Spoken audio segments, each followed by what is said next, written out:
The Benjamin Dixon Show is only possible with listener support.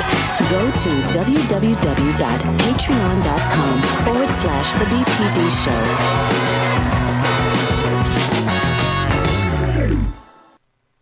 Good morning. It is Monday, January 3rd, 2021. We are live, the Benjamin Dixon Morning Show. I'm adding morning to the title because of, well, the need to do something more than just politics because, well, we have to survive. That said, I'm trapped in the closet, as you can see. I wanted us to be in a studio. Our hope was to be in a studio by 2022. I think I said 2021. We're in 2022. But we're not going to be able to do that because, well, we're still dealing with the Omicron variant. It seems like everybody has the COVID-19 at this point. I think the question we have to ask each other is who hasn't had it? Well, as far as I know, my crew hasn't had it yet. I don't know. I had a headache for about 4 days. My kids had a fever for a couple of days, but that was about it. And thankfully, it seems as though the Omicron variant is not as bad in terms of the side effects and the impact on the body. That said, the cases are skyrocketing, hundreds of thousands of cases per day, breaking all previous records. You would think we were not in year 3, going into year 3 of this pandemic. And that's why we are at a stage where we have to determine whether or not there needs to be another shutdown. We don't want to take for granted the fact that this Omicron variant is not as bad, when in reality, we don't know exactly how it's going to merge forces with the Delta variant. We're doing things just a little bit differently this morning. Georgia Ford is going to be joining us around the half-hour mark. Dr. Carl Mack is going to be joining us as we discuss Today in Black History. We are commemorating John Lewis today in Black History. All of that coming up on the Benjamin Dixon Morning Show. But before we get to those things, the reality of it is that it feels as if we have not learned a single thing in this pandemic. That's where the rubber meets the road. And to be honest with you, I'd be less than genuine if I didn't call this administration out at the same level that I called the previous administration out, because now we have surpassed the number of deaths. I can't even say that right this morning. The number of deaths that occurred in the Trump administration. Now, don't get it wrong. Don't get it twisted. We are where we are because of the trajectory that Donald Trump's incompetence set us on. We are here because of the Trump administration, because of Trumpism, because of the ignorance, because of the ignoring science. We're here because they thought like a miracle it was just going to go away. That's why we are here. But we're not faring a whole lot better. And in the midst of that, the CDC has now cut their recommendation down from 10 days for quarantine down to 5 days. Truth of the matter is, the quarantine period always needed to be about 15 days. 10 was the compromise. And now they're saying 5. Let's take a listen to Dr. Anthony Fauci. I believe we have the clip of Dr. Fauci defending the decision to cut this quarantine down from 10 days to 5. And listen, here's the thing. None of the media outlets are actually telling you why they did that. Delta Airlines, Atlanta-based Delta Airlines, the CDC, Atlanta-based, doesn't really matter. It doesn't matter that they're that close in proximity. But what matters is the fact that Delta Airlines has enough pull with the CDC to take their recommendation and change it from 10 days to 5 days because Delta wants to get back flying the friendly skies, or whatever the hell their motto is. Is anybody telling you that? No. You know why? Because we live not only in the most ridiculous political system in the history of the world, we live in the most ridiculous media system in the history of the world. I was able to accomplish so many of the things that I accomplished in media, in journalism, because people just were not looking. And then if they looked, they were not reporting. But here we are. Delta Airlines is the reason the rest of this country now is down to 5 days of quarantining. You don't even really know the impact of COVID-19 until the 5th day. Did you realize that? Now, if you're doing the math and you're saying, oh, I got exposed, I got tested, so I'm on day 10 of COVID, there are still instances of COVID where you did not get the full impact until day 10. So without question, everybody knows at face value that this reduction from 10 days down to 5 is absurd.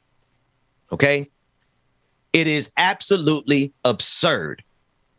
And we're seeing the impacts of it. People are resigning. People are quitting their jobs. The great resignation is a real thing. The American worker is giving America the middle finger because they're not willing to die for capitalism.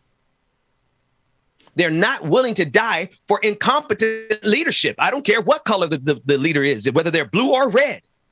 People are not willing to sit there and die for incompetent leadership. We have that Fauci clip. Let's run the Fauci clip. Let's take a look at it. The purpose of it is that given the wave, the extraordinary, unprecedented wave of infections that we are experiencing now and will certainly experience more of in the next few weeks, that there is the danger that there will be so many people who are being isolated, who are asymptomatic for the full 10 days, that you could have a major negative impact on our ability to keep society running. So the decision was made, although it's not completely risk-free, of saying, let's get that cut in half so that we could have 50%, namely half of the 10 days, and 50% of that time, people can actually be out with a mask in society. You know, the only saving grace right now for even Dr. Fauci, I'm a fan of, thank you for all your work here until this point, Dr. Fauci. Really, thank you. You had to put up with a lot of stupidity. This is not your fault. What you were saying is that you are having to look at the ravages of America and this pandemic and say, well, if we want society to keep growing, we have to get sick people out of their beds and send them back to work, even though it's going to spread. So we are now at the point of society where if you're sick, get up and go to work, and you might infect someone else, but still get up and do your job. Just give me a thumbs up if you have my audio. I lost the audio on my side, but as long as you guys have the audio on your side, I'm good to go. All right. I want to shift gears and juxtapose another crisis that we have in this country, and that is the crisis of Trumpism and the slow coup that is happening in real time vis-a-vis January 6th. There's a train of thought that suggests that we should move away from January 6th as we get ready to come around to the year anniversary of the insurrectionist terrorist attack, the attempted overthrow of our government. That's what happened on January 6th. Make no bones about it. There's no question. But the fact of the matter is it's not over. And the reason I feel like it is extremely necessary and vital for us to continue to pound the pavement and to get to the bottom of what happened on January 6th is because January 6th never ended. In fact, January 6th was a dry run. Everybody knows the first time out the gate is not a success. It's always the second time.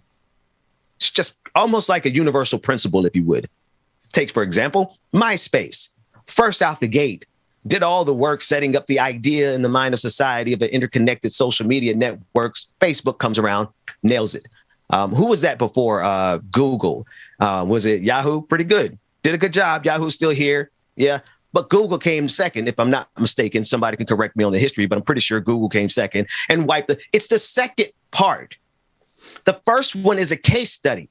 The first attempted coup on January 6, 2021 was a test run. And now they have all of the moving pieces happening, not just in terms of the people who are hitting the streets, like the Proud Boys, right? Like the Boogaloo Boys, all of these fascistic organizations that you may or may not hear about on the evening news. You only really hear about it when they are burning something down, like the Capitol. when in reality, they are organizing every single day because they fervently believe in what happened on January 6th, needing to continue all the way to reinstate their leader, Donald Trump. Now, there's a wrinkle, there's a fly in the ointment, because they don't know if it's going to be Donald Trump for sure leading them this time, because Donald Trump has had the audacity to come out in favor of the vaccine. So now there's a little friction there between the Republicans, the Republican dumb and dumber faction. You have the dumb faction that is the Trump regular Republicans who want power and want money, and the dumber faction, the ones who want all those things Donald Trump wants, but also want you to die of COVID-19 because they think the mark of the beast is in the vaccine. I kid you not.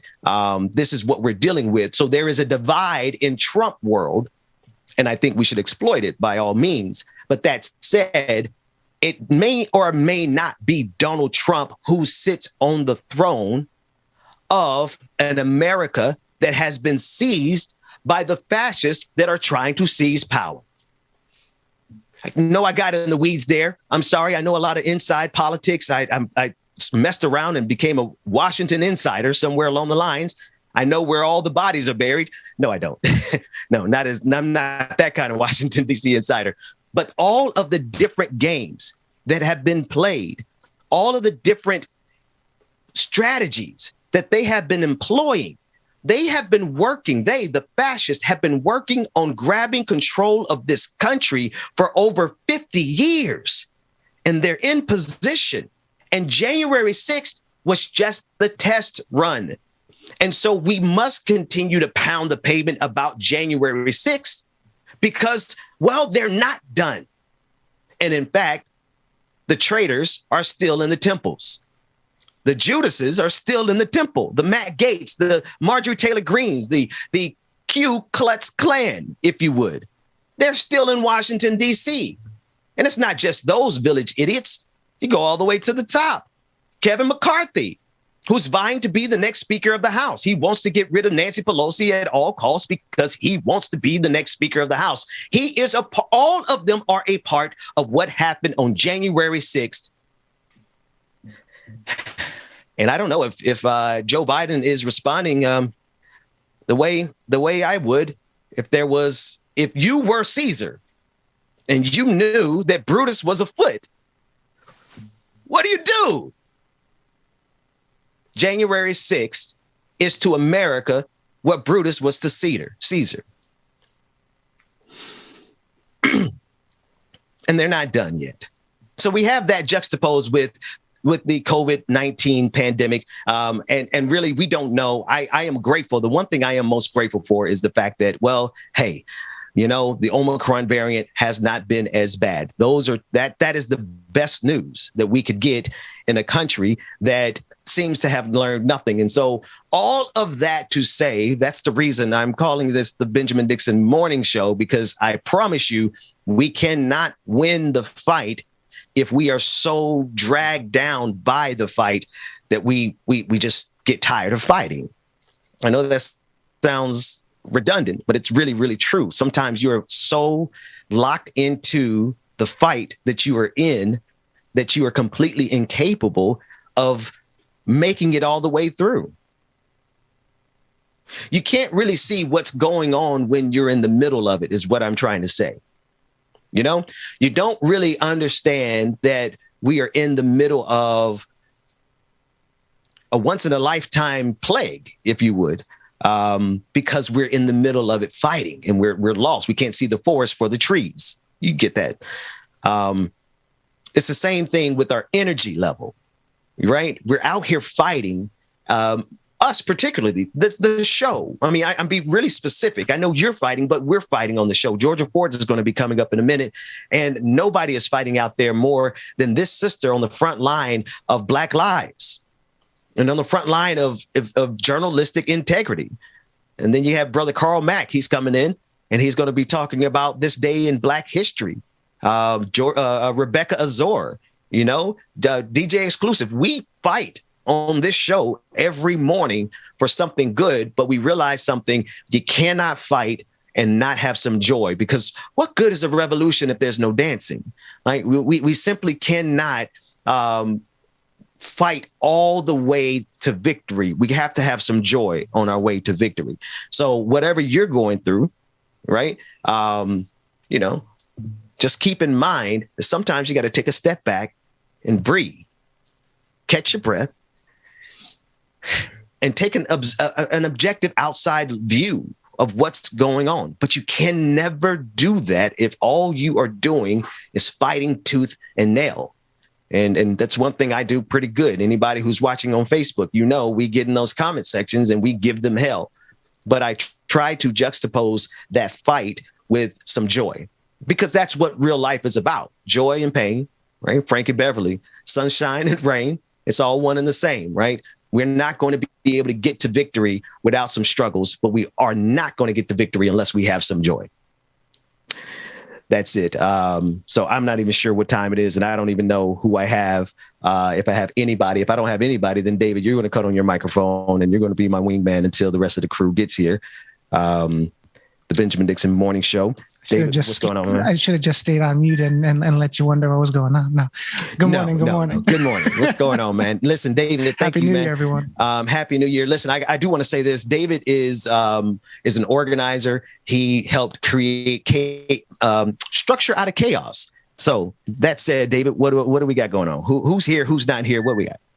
Yeah, unfortunately, Brother Mac is not going to make it today. He'll be with us tomorrow. Okay. All right. Not a problem. And Georgia should be with us soon. She should be with us in about another 10 minutes or so. So we can dive into the local Atlanta story on COVID if you want. Yes. Set that one up for me.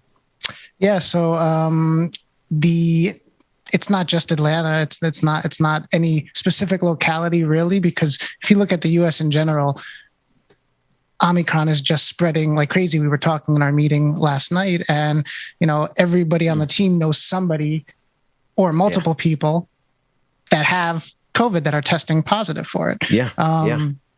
So in Atlanta, I'm not sure if it's the whole entire city or if it's a portion of it, but there is a shortage of workers for the local government. And so garbage is having trouble getting maintained and picked up. Dwayne, if you roll A1.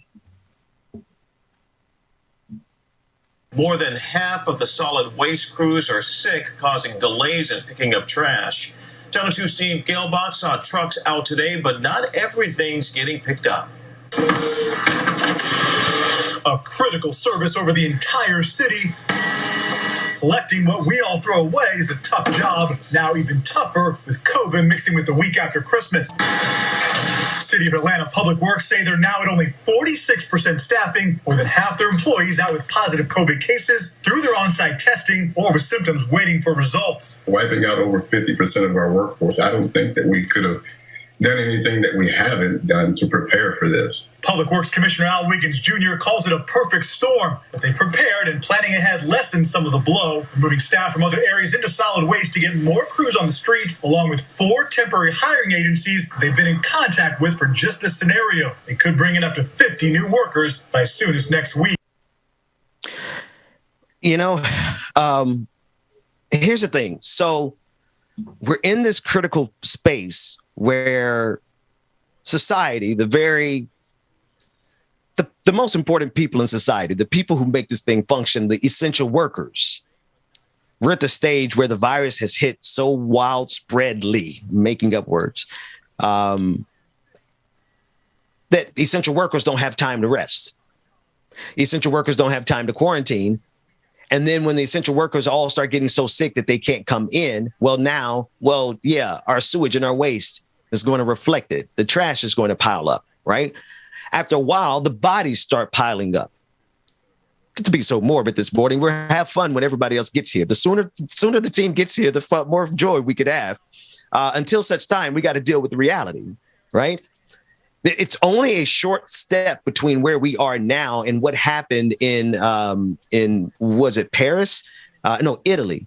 Italy at the beginning of the pandemic had so many people dying that the morgues couldn't keep up, and they had to put bodies outside, right? The coroner could not come and pick up bodies at a fast enough clip.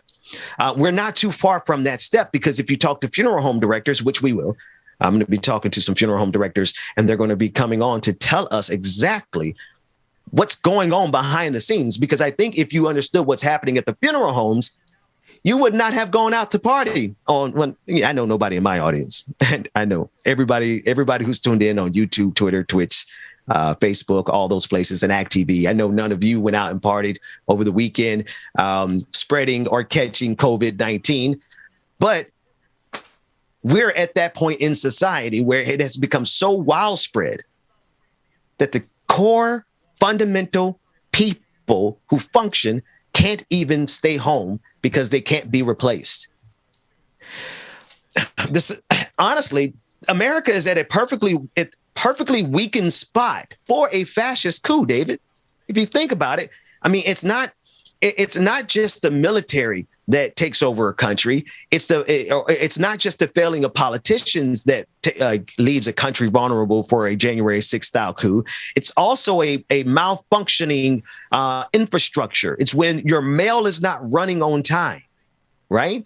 It's when your trash is not getting picked up on time. That's when the average Joe goes from Joe the plumber to, I don't know, GI fascist Joe. I don't have the jokes this morning. But the point is, David, this has weakened the fabric of our country, the infrastructure of our country, to the point where it's just easy for part 2 of January 6th to take place. Yeah, Dwayne, can you roll back this footage to the very beginning, but leave it on pause so that you have his face in the very beginning, all the way at 0? There you go. The whole Dave? Yeah, that expression right there. Yeah. That's the face. That's when I was watching Fauci, the clip that we played earlier, and when I'm just seeing everything that's happening, that's the feeling. It's like we would have our first responders and we wouldn't have a shortage, or at least not as much, if we had done the right thing. We actually had better mediation policies, if we were actually following the best practices to manage this, if we were cutting off travel or requiring vaccination proof even domestically, if we were clamping down and not giving the freedom. I know we love freedom in this country, but if we weren't giving the freedom to run around spreading COVID all over the place. Y'all are so liberty here. I don't even care about the English language anymore. Y'all are so liberated here in this country that you're killing yourselves and you're destroying your empire because of liberty. I mean, David, honestly, this face does say it all.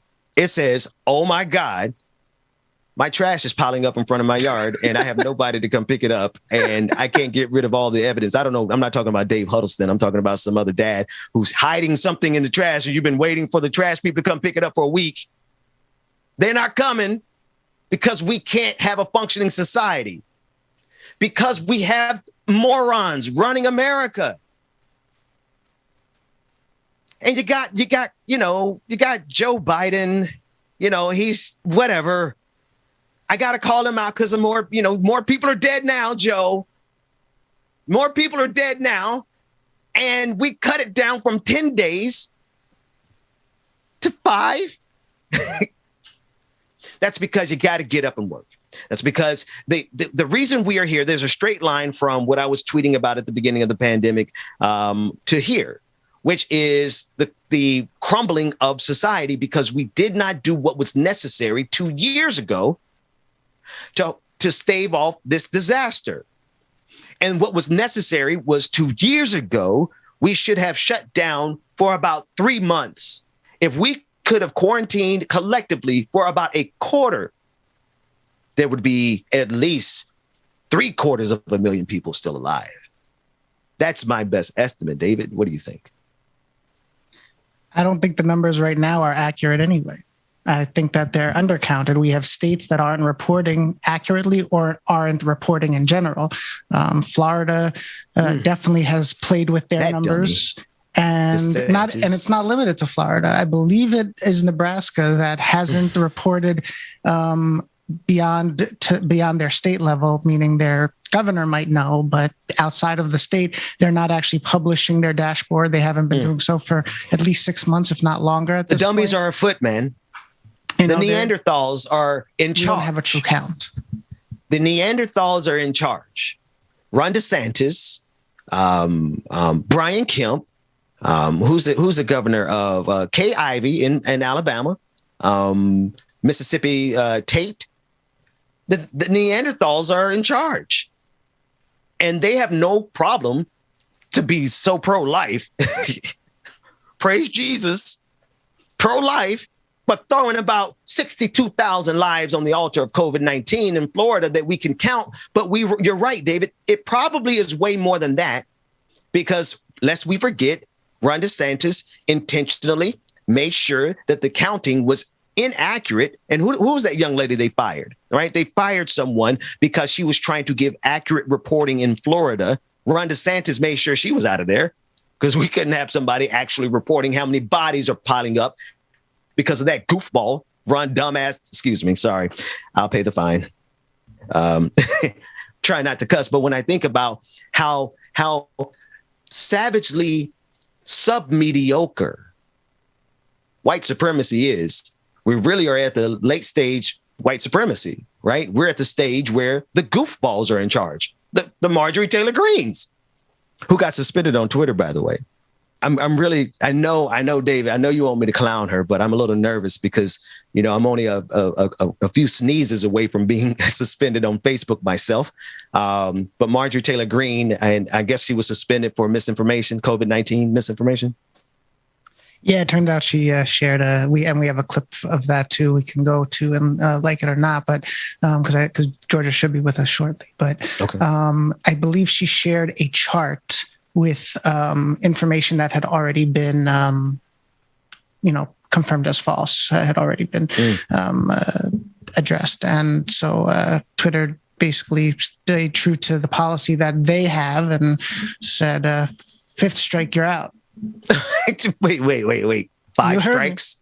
Five strikes? 5 strikes. Okay, so I have at least, and she still has her official government account, because she still has. So and most of the time, except for Gozar is the one person that I've seen go beyond past this. Most of the time, they don't use it.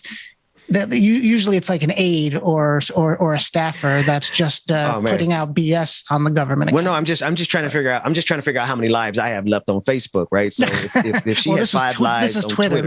Meta is a whole nother. Maybe I have 2 more lives on Facebook, which means. But see, the funny thing is, on Facebook, I've gotten suspended and flagged for sarcasm. Right. The first time I got flagged and they threatened to take down my page was when I was. I don't want to call it trolling, but I was bringing information to. No, I was trolling. I was trolling.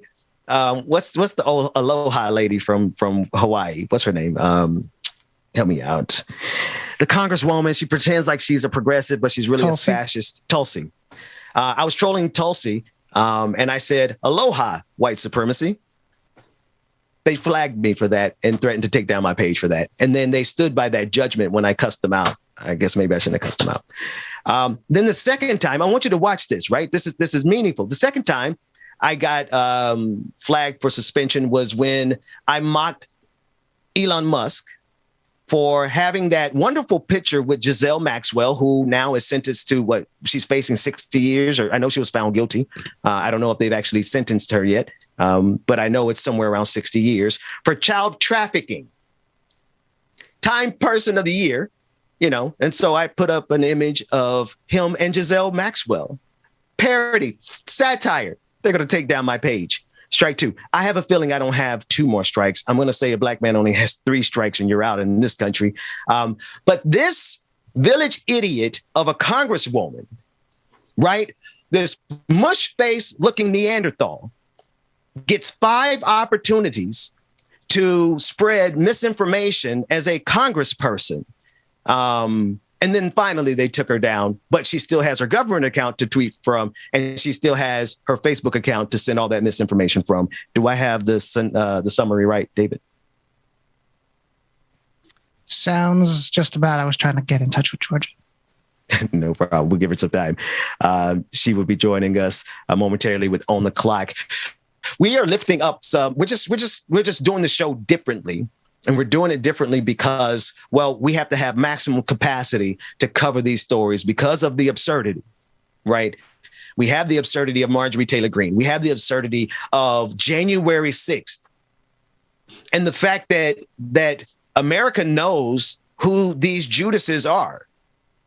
It's kind of absurd that we're having now a year-long dance into this song and dance around January 6th, because I have no question that if these insurrectionists had been black, that these cases would have been closed already. That every participant in January 6th, if the participants of January 6th had been left-leaning, if they had been like democratic socialists or, God forbid, Antifa, the boogeyman, no matter what color you were, the federal government would have wiped us out already. Maybe they would have given us a trial. The government is extremely comfortable with fascists because they have them sitting on the Supreme Court. Good morning, Amy Coney Barrett. Theocratic fascists, but still a fascist nonetheless.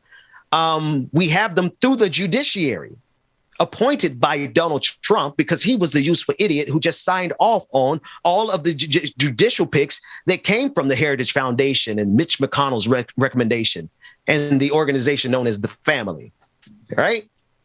They've been working on this for 50 years or more. They have a very consistent plan that they have never deviated away from, and all of the elements are in place. You have the village idiots who don't know how to read the legislation enough to honestly know what's going on, Marjorie Taylor Greene. And then you have, all the way to the White House, right? Let's not get it twisted. Donald Trump was the crown jewel of white supremacy village idiots who sign anything because they have the reading comprehension skill of a sloth. That's intentional. It's fun to mock it.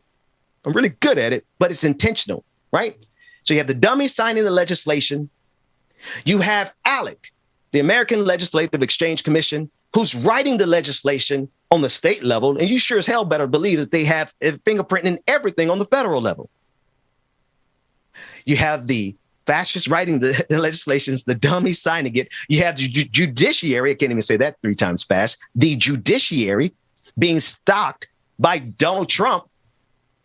And you have the Proud Boys and the Boogaloo Boys in the streets. And let's not forget the FBI and the police agencies have been seized by white supremacy. No, correction, they were born out of white supremacy. Folks, it's a perfect recipe, if you ask me, the perfect recipe for a coup. And that's where we are, January 6th, and weakened infrastructure because of COVID-19.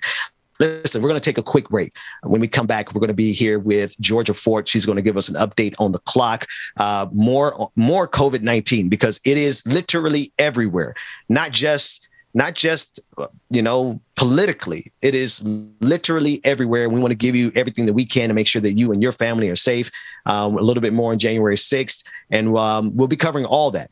Georgia Fort on the clock coming up right after this. We'll be back.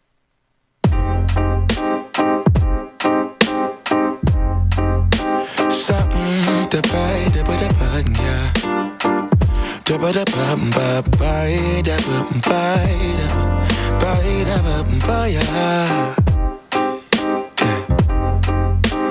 set the potato,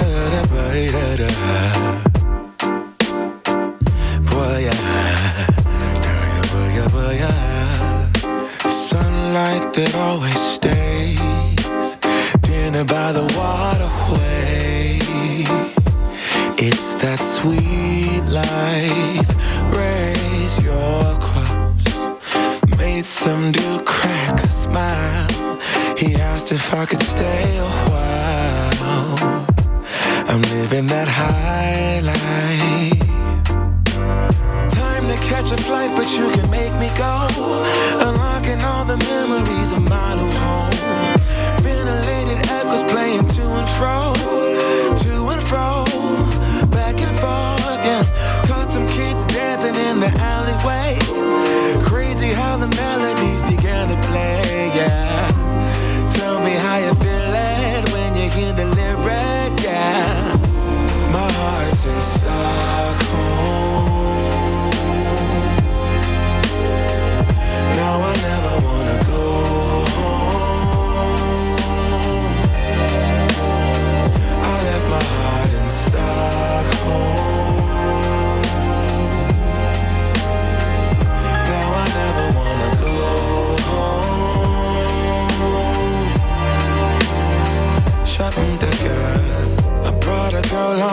whisper. She said, I already told ya, I never dated a black guy. I said, you're brown yourself. Let me offer help. Come on inside.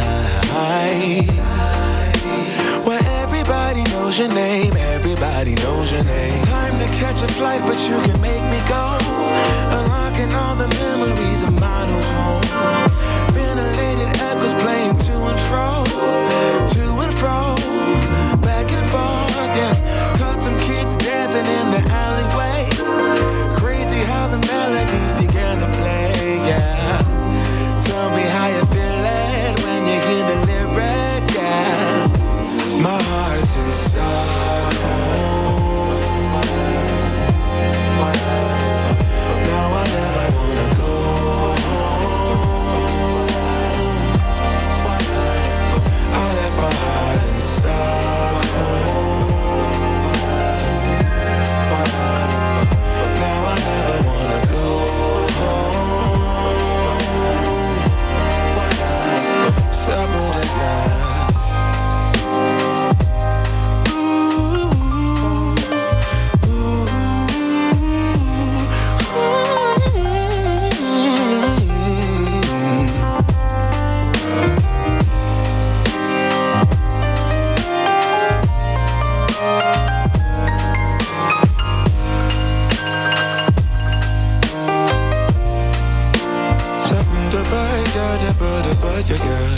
Sunlight that always stays in and by the waterway.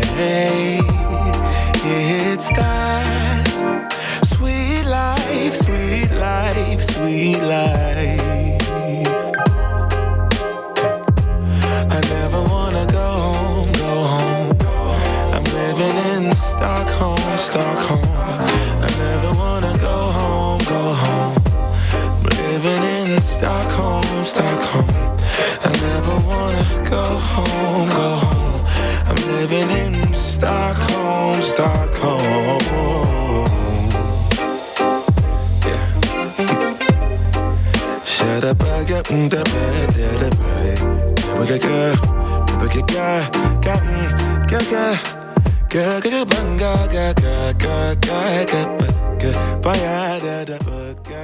Benjamin Dixon Morning Show, 39 minutes after the hour. That is Revel Day. I think it is a perfect song, Stockholm. Revel Day is the artist. Love that, brother. And I often think about the fact that America in general, we are suffering from a Stockholm syndrome, kind of serving the system that is oppressing us. But that's a different conversation for another day. The best part of the conversation is when I can bring in other voices for the conversation, especially when they are as brilliant as Georgia Ford, independent journalists. And so now we're on the clock with Georgia Ford.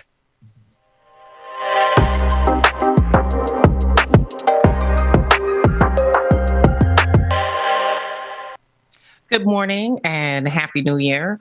Last year around this time, none of us had any idea that in 3 days, there would be one of the largest attacks in our country against our own capital by Americans themselves.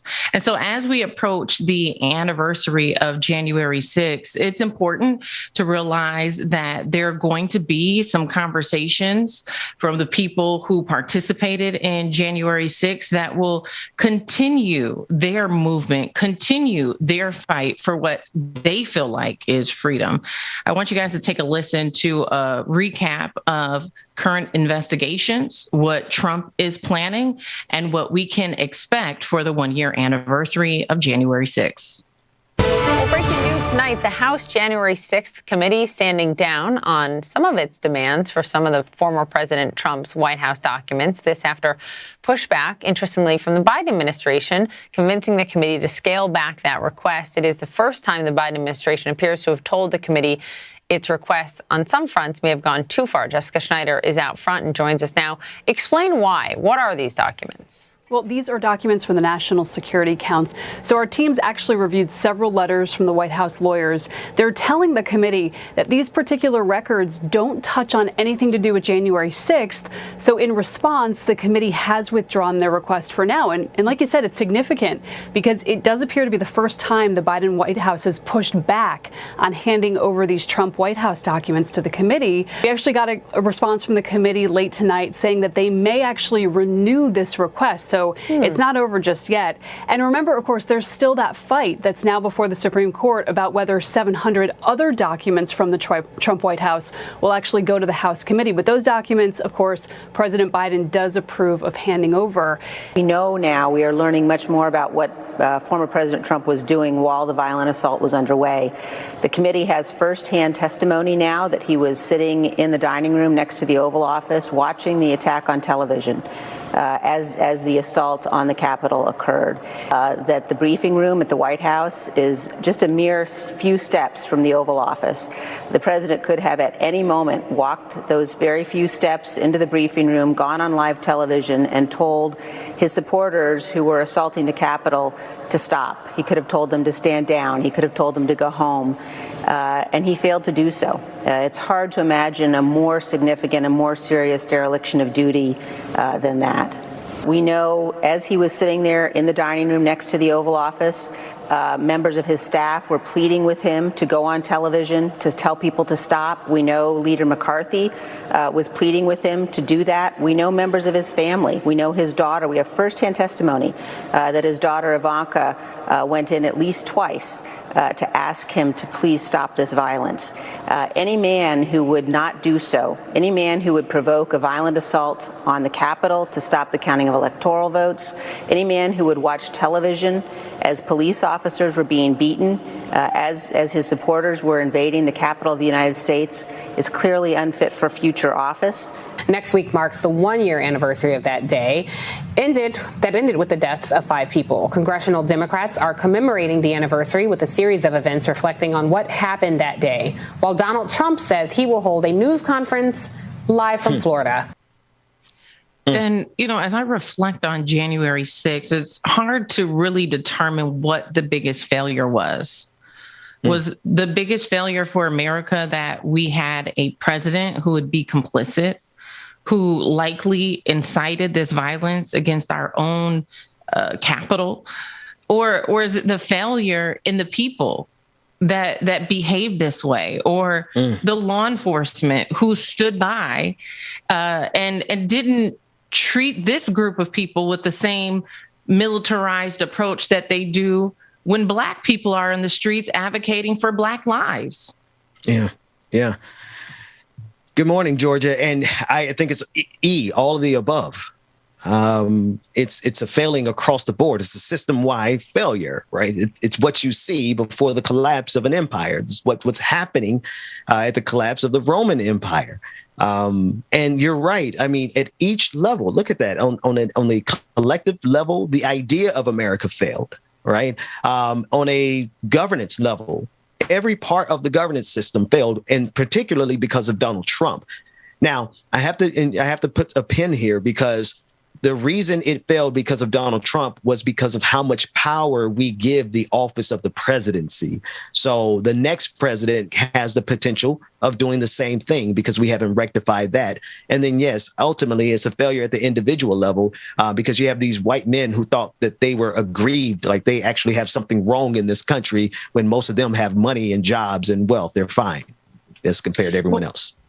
Well, and I also wondered, the country pushed to try and have Trump impeached after that. But even we failed to do that. That's right. Even that. And that's another part of the system failure, right? We try to impeach the president, which becomes necessary. That's a constitutional function. It is a core function to be able to impeach a president when they commit high crimes and misdemeanors. Now, he obstructed justice in the Russia investigation, particularly when he sat down with FBI Director James Comey. I don't know if people remember that, but we tried to impeach him then, and it failed, right? And then it failed, obviously, at that time because the Republicans had control. We don't have the ability to impeach him now because of the same system. But it's a little different because now, well, we have people like Joe Manchin, and we, of course, would not get a guilty conviction, very likely.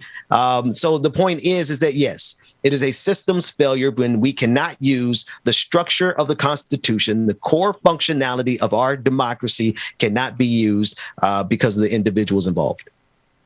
And what concerns me is Trump is planning a news conference on January 6th, the 1-year anniversary. Is he going to, for the first time, denounce what we saw, or is he going to incite a part 2? That's a tough one. But I think he's been so chastened. He got his butt whipped recently when he came out in favor of the vaccine that he helped create, Operation Warp Speed.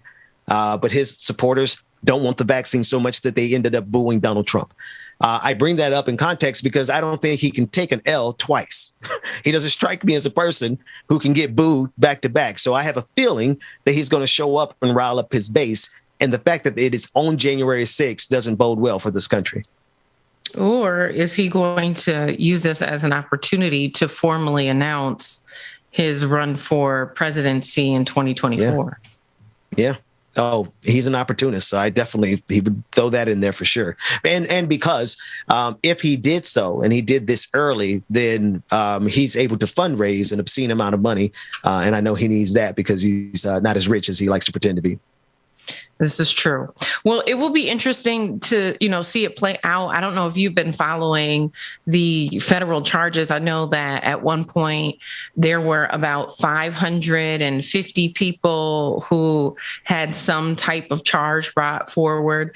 The FBI went through a lot of surveillance and cell phone footage trying to track down all of these people after they went back to their home states. And about 550 charges were brought forward. I haven't heard much about whether or not these people are actually being convicted.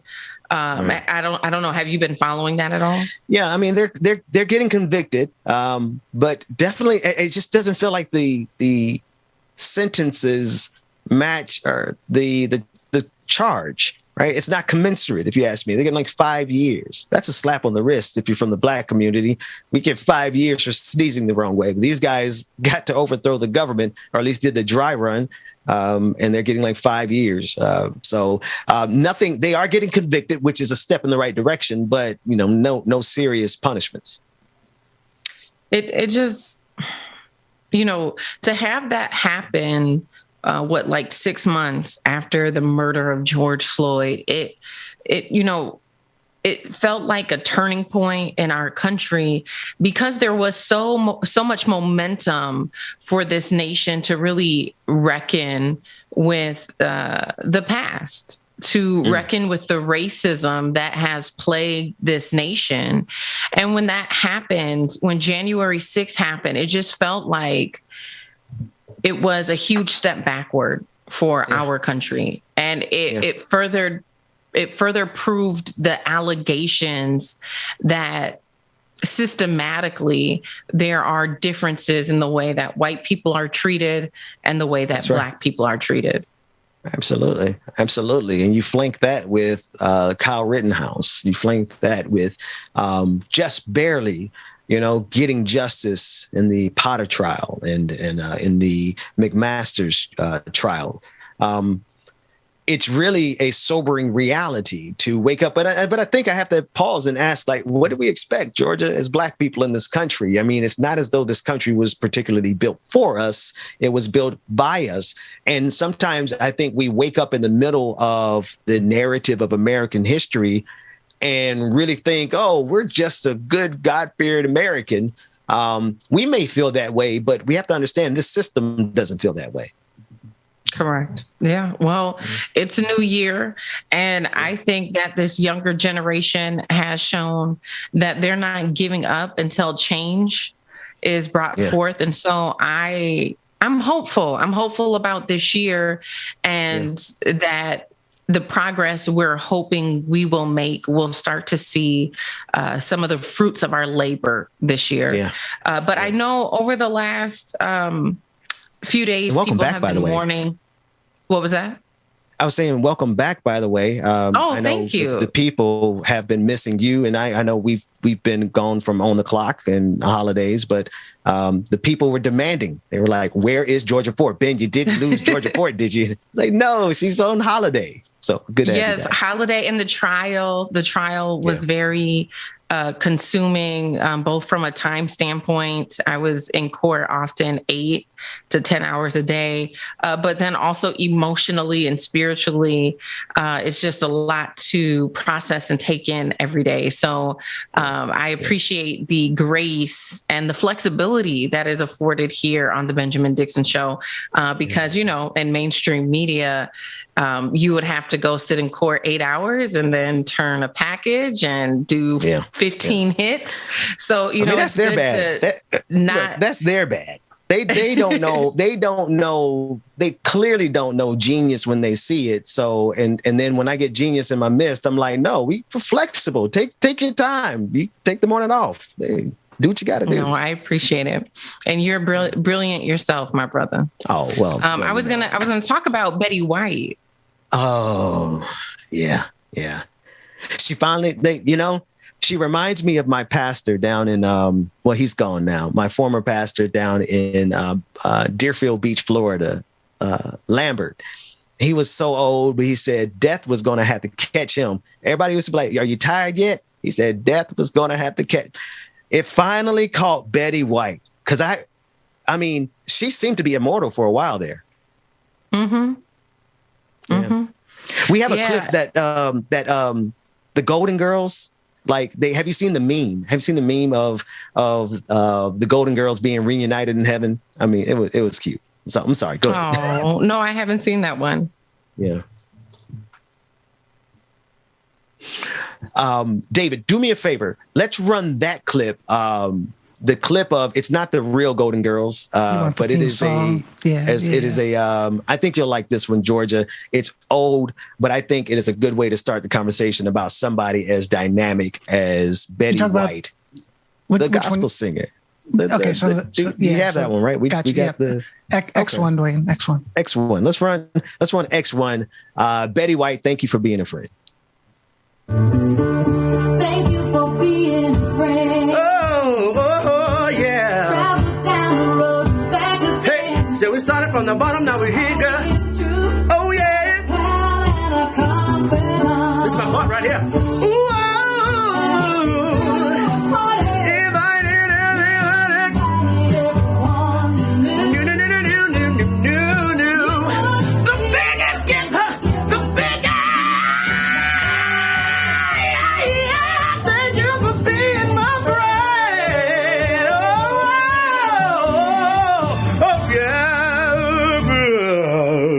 hallelujah.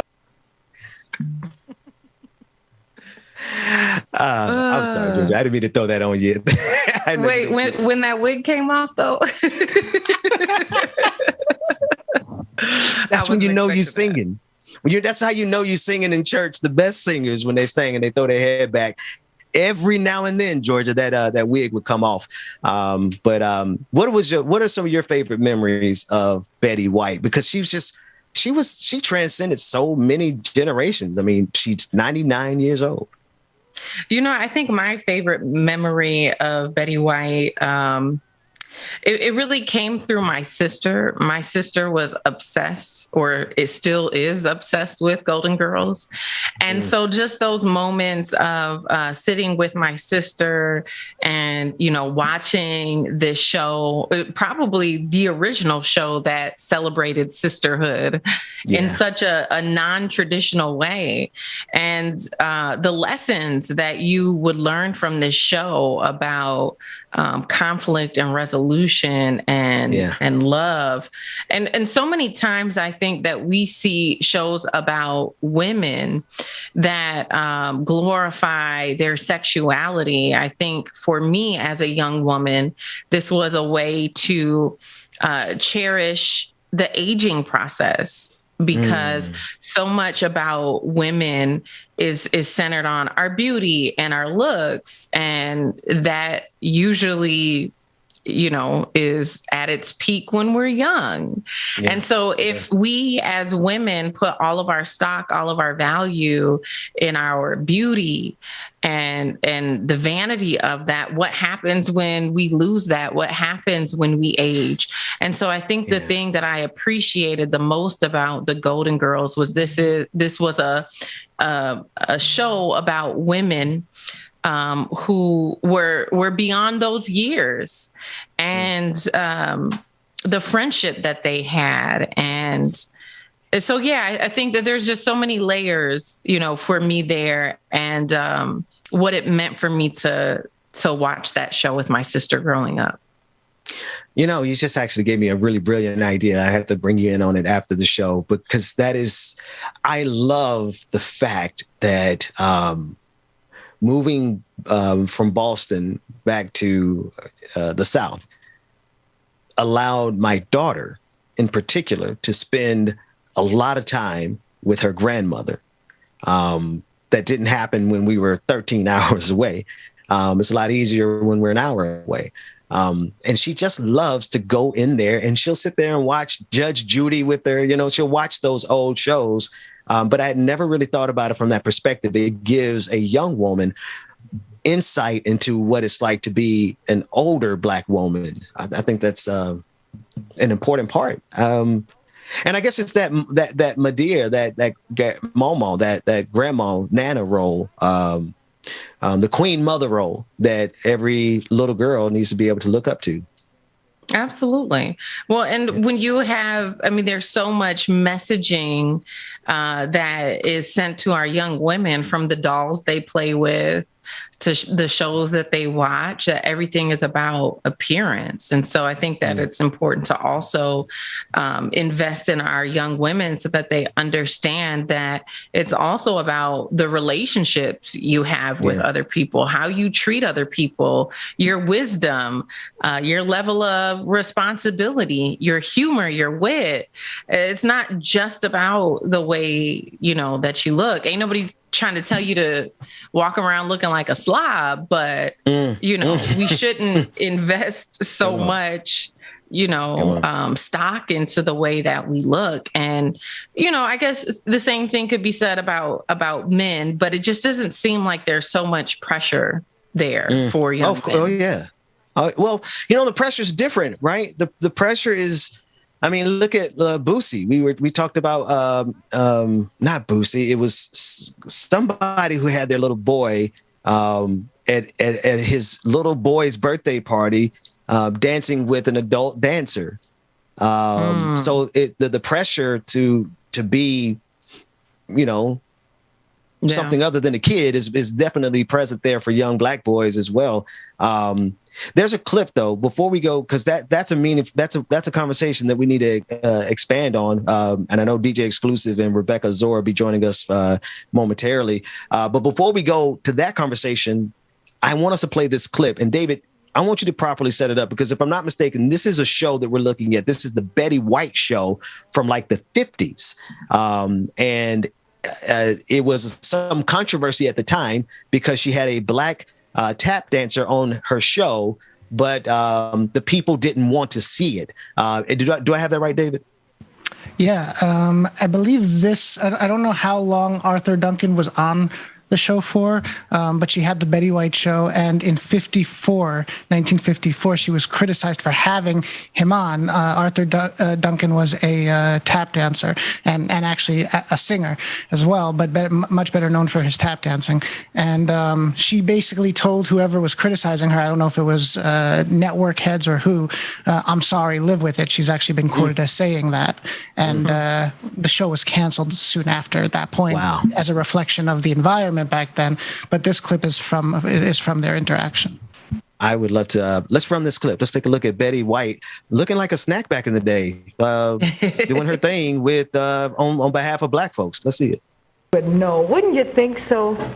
Thank you for we love all the jokes and the goodies and the serious poems and everything, but we especially like the riddles too, because it's always a chance for us to be real smart and the fellas to be real stupid, because I've got the paper in my hand with the answer on it. Arthur, did you have a nice weekend? Sure did. The usual weekend. What's the usual weekend? Well, a benefit. And working. I did something a little different. I rehearsed with a choral group that's going to do Christmas carols this Christmas.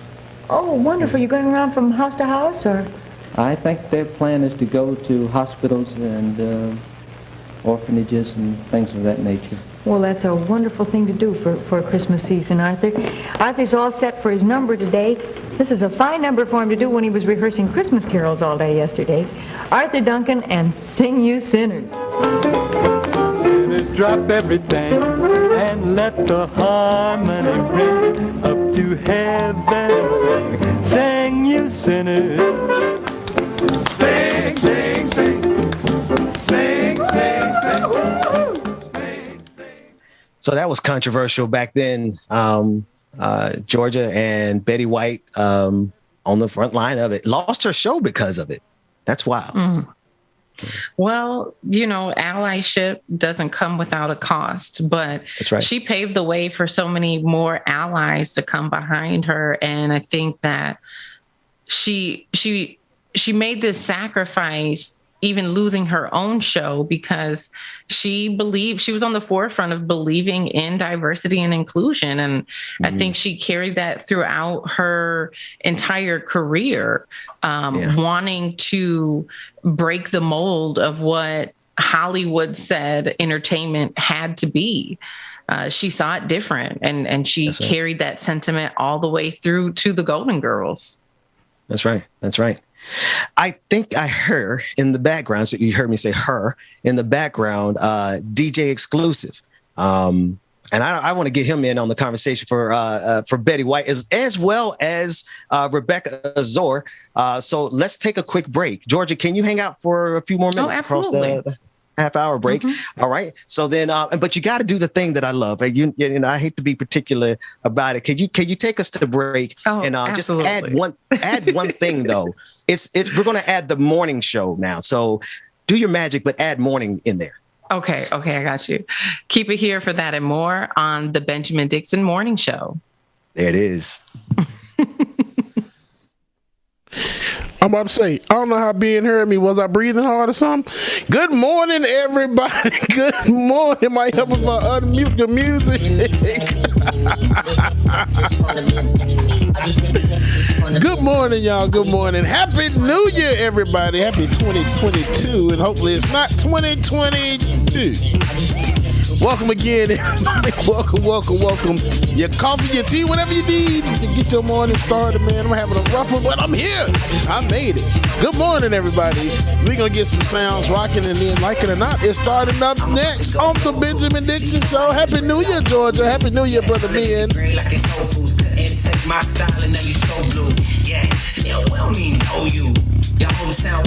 Happy New Year to the hardest working men back there in the background, David and Dwayne. Happy New Year, brothers.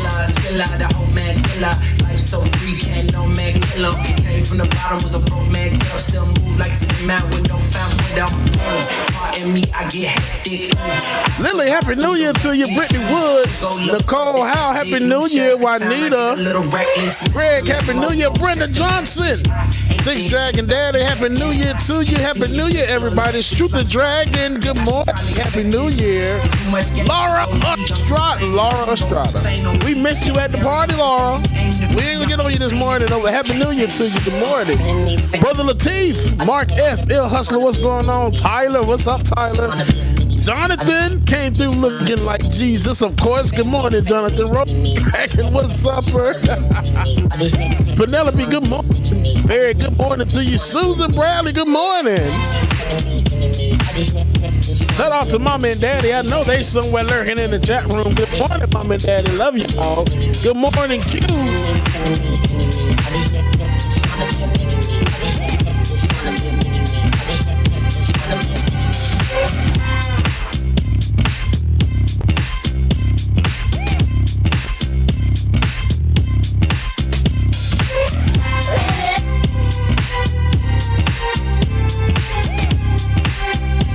right, y'all. Y'all make sure y'all stay tuned, man. We got more coming up next.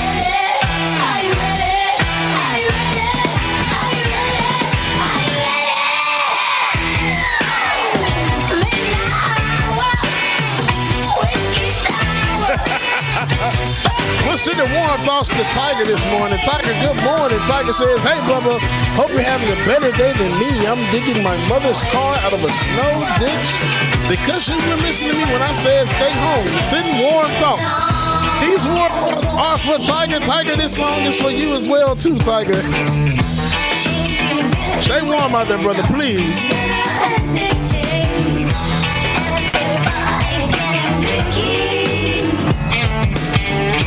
Shout out, brother Kev Z. Courtney the SLP, good morning. Esther Brochin. Afraid not, what's going on?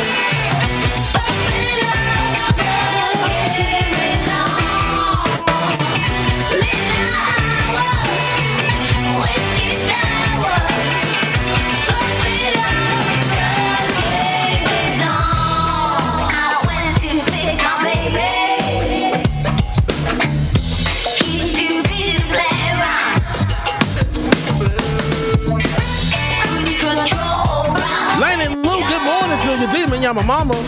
Alicia, good morning.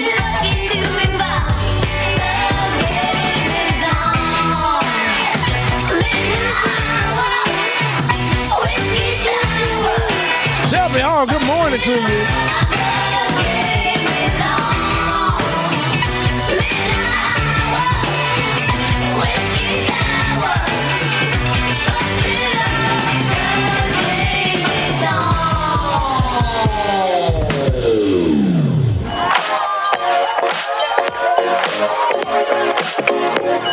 I told y'all she was lurking. Good morning, mama. I got an appetite. Locks Dim Flyer, good morning. And real quick, while we got a little time, we are going to go ahead and get our new Twitch subscribers read off and our new patron members here. Indian Brown, Grand Rising to you as well. Good morning. Push up and butter me. Let's see here. We're going to take that. Here we go. Boom. All right, y'all. Here we go. Our new Twitch subscribers, we have Selena K and Dre T. So I'm saying new Twitch subscribers. New patron members, I'm sorry. Selena K and Dre T. New Twitch subscribers, we have Rachel Letney, who come in and resubscribe. Good morning, Bubba. Glad you back. Resubscribe for 6 months. Brown Coat Blue, resubscribe with Prime. The Chicken Fried Dragon, gifted us subscription to Shout out Chicken Fried Dragon, man, and Tar Harka. Okay. Kenya Nation's resubscribed with Prime, and they've been subscribed for 6 months. Sammy Lynn the Con Dragon did a subscription to Progressive B, and Sammy Lynn the Con Dragon also resubscribed as well. And then when there are 15 resubscribed and commented Happy Mid-Holiday Week, and they've been subscribed for 5 months. If you not have done so yet, you can now. Patreon.com/LikeItOrNot, Patreon.com/The BPD Show. Go increase your pledge. Ask a member to join. Invite somebody. Make some new friends. Y'all tell everybody, come on. Y'all like it. It's 2022. Let's get it going, man. Good morning, everybody. Y'all stay tuned. Like It or Not is starting up next here on the Benjamin Dixon Morning Show, y'all. Good morning, everybody. Cream and that sweet on me. We can cook up, we can stir up, when we hook up, just you and me with that cream. Pour that sweet on, baby. Shake it out, just be it. Cook up, we can stir up, when we hook up, just you and me. All right, y'all, welcome back to the stream. My brother from another mother and my sister from another, Mr. Benjamin Dixon in Georgia Ford. Hey, Rebecca ran late as usual. Y'all know how Rebecca do. Rebecca's Listen. Ain't nothing changed. It's 2022, y'all. It's the same old thing. listen. But James, I gotta let the people know, because I got a reputation out here. I got to uphold. Rebecca is here. She's coming. She'll be here momentarily. Georgia is hanging out over the half an hour. We're kind of blowing no borders in terms of the shows. No borders. We're all here as a family. DJ exclusive. Man, it's good to be back on the screen with you, brother. How you doing? Happy New Year. Yeah, Happy New Year to y'all, man. It's great to see y'all. I'm doing good. Good, man. Thank you. And honestly, I feel so bad. 2 patron parties back to back. The first one I didn't make it, so please forgive me. I apologize to you and the patrons. But I came to the last one, the watch night. My churchy behind. I came to the New Year's Eve party, and I only made it to like 11 o'clock, and I was knocked out on the couch. So thank you for setting it up. What time did y'all leave the patron New Year's party? 3 a.m. We bought the West Coast in as well too. That's what time James dropped out. We left. James, did you hear what time they went until? Did you hear what time they went until? Yes, I heard 8:30 a.m. 8:30 in the morning. Whoa, wait. Hold on. I don't understand. How did the community here where we leave the Zoom room open and they go at it. They have fun. They have conversations. They talk. It's a real family. How did the camera die? They just been on screen for 3 seconds and the camera already gone. George's camera died off in 2022. Yeah, listen. George's camera went out. Some things don't change. Okay. James' camera, and I'm trapped in the closet. So, oh Lord, stuck in the closet. It's too early for that.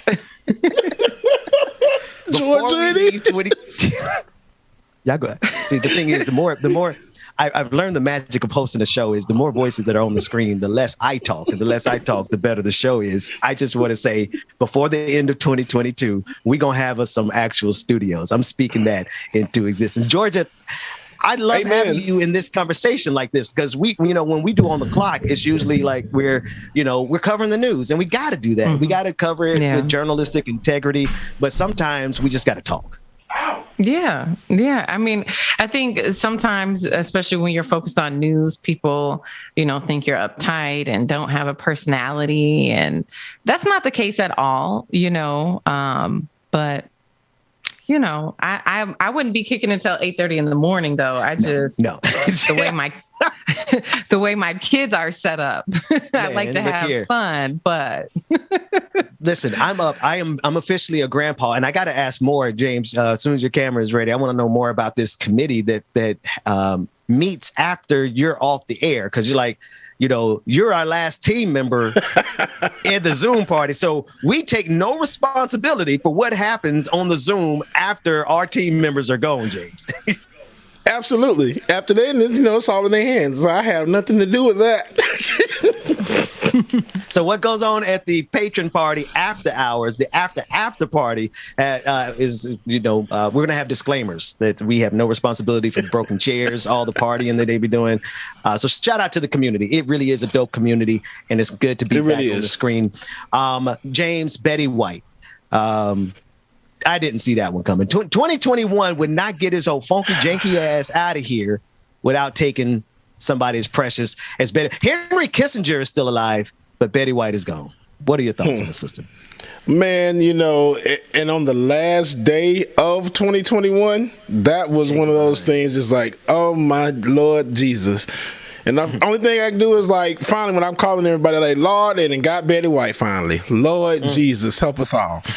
But I'm just like, she lived a long time, though. She lived that life, and just so glad that she was around to make it this far, But all the Golden Girls are back together now. So every gay person in America, because Golden Girls is every gay man's show. Okay, I'm not gonna lie to you. Wait a minute, it's my show. Hold on. It's my show. Anyway, go ahead, Jay.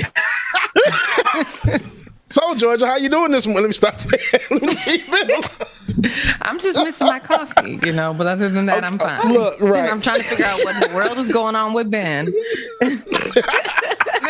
While we're talking about Betty White, I'd be remiss if we didn't mention Desmond Tutu also, because we didn't recognize that before the break. Yeah. You know what I loved about him? If we're going to dovetail the conversation, he said that if he gets to heaven and heaven is homophobic, then he doesn't want to be there. That's all I got to say. That's the caliber of person, and I love it. I absolutely love it. Kind of reminds me of what I said. I get to heaven, and it's a bunch of racist, white, evangelical conservatives. And y'all gonna just send me on to hell. Roast me next to some, send me on down there with Black Jesus or something. So shout out to Desmond Tutu. That's not exactly the kind of in memoriam you would expect for someone as distinguished as that man. But I think it's a good way of remembering the fact that, you know, when you're really talking about liberation, at the core of it, liberation, it means you love everybody. And you don't care about any of those different things. So that's who what Desmond Tutu was. Yeah. So now on the flip side, you got racists doing nonsense. Oh yeah. Well, Jesus, it wouldn't be a day ending in Y. It wasn't a racist. Which racist are we talking about today, David? You're our resident white person. Which one of your friends is acting up? Marjorie Taylor Greene. Although she, dang, why we got to put him as one of his friends? Dang, David, don't claim that. I claim nothing about Marjorie Taylor Greene, but Marjorie Taylor Greene does share my shade, unfortunately. And we got to get you to the South and then some sun, man. I got to get you to the beach, David. Oh, that's still questionable. That's still questionable. Okay. What did Marjorie Taylor Greene do? What did she do today? Well, she actually didn't get suspended for being racist, although she should have been when she tweeted out the Kwanzaa stuff. But she got suspended for COVID misinformation. Finally, 5 strikes. 5 strikes. 5 strikes of COVID misinformation. We have a video of it, right? Yeah, there's a little bit of a clip breaking it down. Okay, let's get the breakdown of why Marjorie Taylor Greene's Neanderthal behind is finally suspended from Twitter. D1.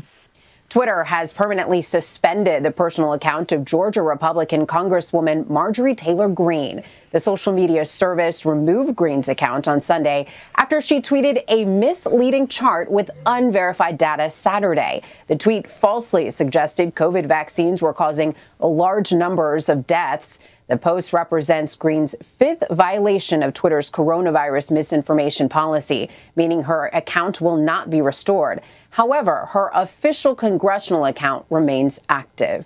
Greene responded to the removal of her personal account on Getter. That's a social media platform targeted at American conservatives.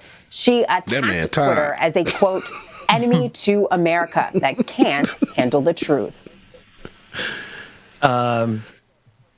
5 strikes, Georgia. Where else in a congressperson? 5 strikes before they finally got her. Her work. Her. What point is it at this point? Because we're going into 3 years of the pandemic. The damage is done. The misinformation has been done, and they gave them 5 strikes before they say, okay, now finally we're going to take her page down. Yeah, I mean, I think that's too much grace. They could have cut that down to 3. They could have, held her to a higher standard because she is a congressperson. That's right. But instead, they have allowed her to spew her misinformation, which has resulted in what? How many people not taking the vaccine? That has resulted in how many people ending up hospitalized, And so I just think it's unfortunate that we have elected officials who have decided to, take this pandemic as though it's just a joke. It's sad, it's irresponsible, and it's about time. And I truly hope, because I think Twitter was also the first the first social media platform that decided to kick Trump off too. Donald Trump. Yep. Yeah. Right. And so I feel like Instagram, TikTok, Facebook, all of them need to, or should I say Meta, I'm sorry, should start taking notes, because Twitter is really taking the lead here in regulating misinformation. But I think they need to cut that 5 strikes down to 3. And other social media sites need to follow suit. It's wild, James and David. You could testify to this. We've gotten taken down on YouTube. We've had our YouTube channel suspended for a week because of quote unquote COVID misinformation. But what is actually happening, Georgia and James, we're reporting on the misinformation. right? Right. We did a video of Donald Trump and we were debunking it in one case. I forgot the other case, but they take us down for that. It's like on a certain side of the algorithm, they get really dumb and dense, and like they can't possibly tell what commentary is versus, or what a criticism is versus misinformation. And they get really intentionally obtuse. The Facebook, the, Meta, Instagram, when it comes to progressives and Black people particularly, they really shut our stuff down, but give these racists, James, they give them so much space, like 5 strikes. And forgive me, I am doing one and the same. I'm talking about her racism as well as this COVID misinformation, because the same folks you got out here spreading COVID misinformation got their Klansmen hoods sitting in the closet at home. Yeah. Mm-hmm. Yeah, that's right. It's very true. I'm just mad that it took that long. That account probably should have been banned a long time ago. And I have another question for y'all, because y'all have been more in this politics space for a while, but since Trump's punk behind got in office back then, I don't remember seeing a lot of stuff like this. It's like Trump made it cool for them to wear those hoods in public, per se, because back then, I wasn't seeing a lot like this. Reagan was in office, Clinton. I've been through a lot of presidents, and I can honestly say I've never seen Republicans act up like they've been acting up since Trump has been in office. What do you think, George? I mean, I think that Trump gave, quote unquote, permission, social permission for these politicians to be their true selves. I mean, let's be clear. This type of racism still existed. We had just evolved as a nation to the point where politically, professionally, publicly, it wasn't appropriate anymore. We were shunning that kind of behavior and that thought. And the only time that you could share those thoughts would be in the privacy of your own home. But yeah, Trump, he I don't want to say made it cool, but like that's what his whole slogan was about: make America great again, quote unquote great, because when has America ever been great for Black people, or people of color broadly? So yeah, I mean, it's not that it didn't exist. It's just that people were doing it within the privacy of their own home before Trump. Yeah, that's right. And Trump gave them cover fire. Right, because you can't go out, right. Like you said, Georgia. There was this period where your hood was at home, but you couldn't wear your hood on national television. Trump made that possible because he gave them cover fire. Once they realized you could say, "Oh, I could go all the way to the White House, being a total complete racist, being as big of a bigot as I possibly can be, being as big of a misogynist as I can possibly be." Once people saw that. People of a particular hue,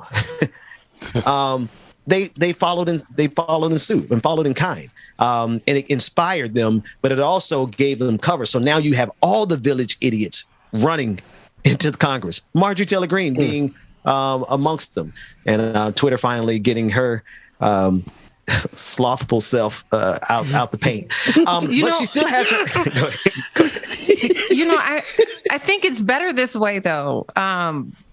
Not that it's good, but I would rather know how you feel about me and my people than to be rolling up to, Congress and smiling in our faces. Mm-hmm. Meanwhile, every time there is a vote that is going to save our lives or a vote about our ability to vote, you're blocking it or voting, So I would rather know who's who, and I would rather people show their true selves so that the nation can see. And it's important that social sites like Twitter, they have some regulations. Otherwise, we're going to have another January 6th because they're giving them platforms.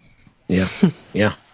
And what's wild about it is, James, the algorithm is giving them the alley-oop, giving fascism, giving these white supremacists, because it's like, if I go on YouTube and I start talking bad about Black women, my channel would have blown the hell up a long time ago.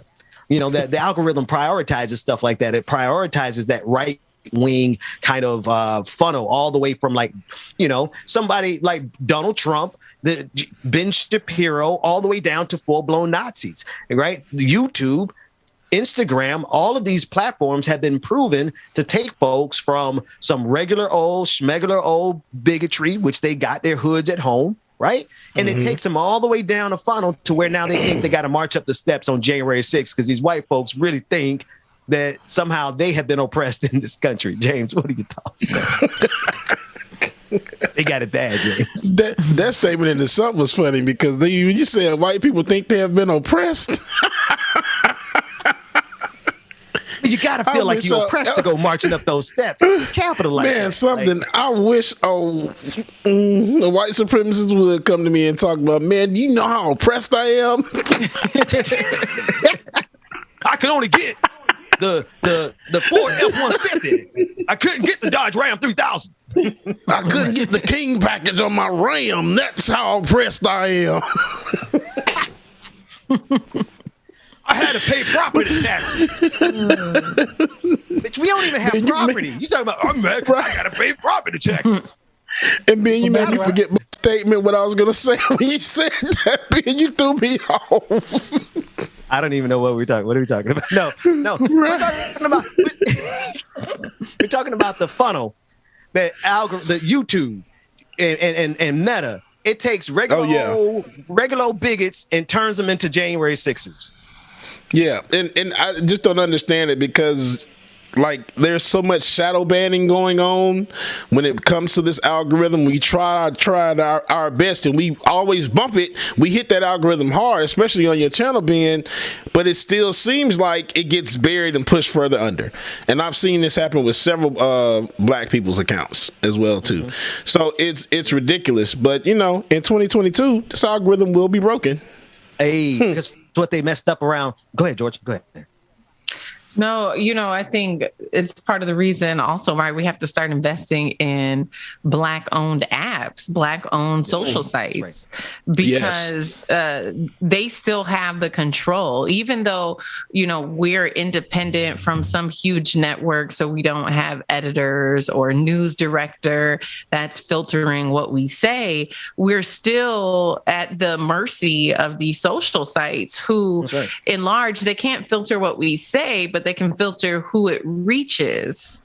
And so there's still a level of control that these white-led corporations have over Black voices. And you're seeing so many different, quote-unquote, innovative programs that these different social sites are trying to come up with to encourage Black creators to continue creating on their platforms. I mean, these sites are throwing thousands, in some cases, hundreds of thousands of dollars, which adds up to be millions when you look at the amount of creators that they're giving this to stay on the platform. But the gripe is all the same across the board. You could talk to Black creators in Africa. You could talk to Black creators in the South, in the North. It doesn't matter what part of the region of the country. Everybody's saying the same thing. The algorithm is working against us. And even in the cases when you're reaching far and wide, for some reason, you're not monetizing in the same way your white counterparts are. So while, yes, you know, social media is revolutionary in some regard, it wasn't around 20 years ago, it is still perpetuating the same systematic oppression against Black people that other systems have historically perpetuated. It's like this, and we're going to go to a break and give Rebecca Azor a few more minutes to keep Rebecca Azoring. She's on her way. It's like the algorithm. It's like complaining. No, here it is. The algorithm of America is so finely attuned to white supremacy that y'all are now stuck with the village idiot, mush mouth Neanderthals like Matt Gaetz and Marjorie Taylor Greene, right? That's how far the algorithm is tilted in favor of whiteness, that y'all are now dealing with the dregs of society. They have been taken all the way to the White House in the form of Donald Trump. I mean, your deplorables are running your party. right?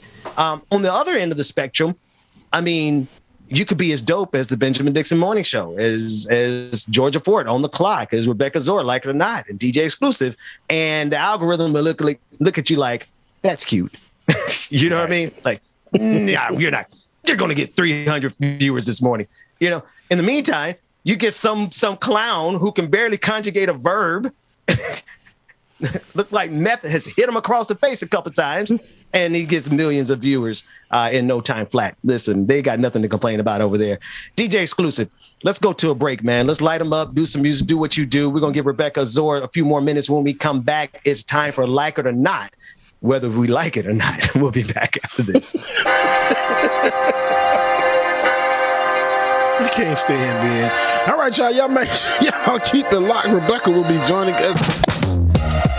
So y'all stay tuned.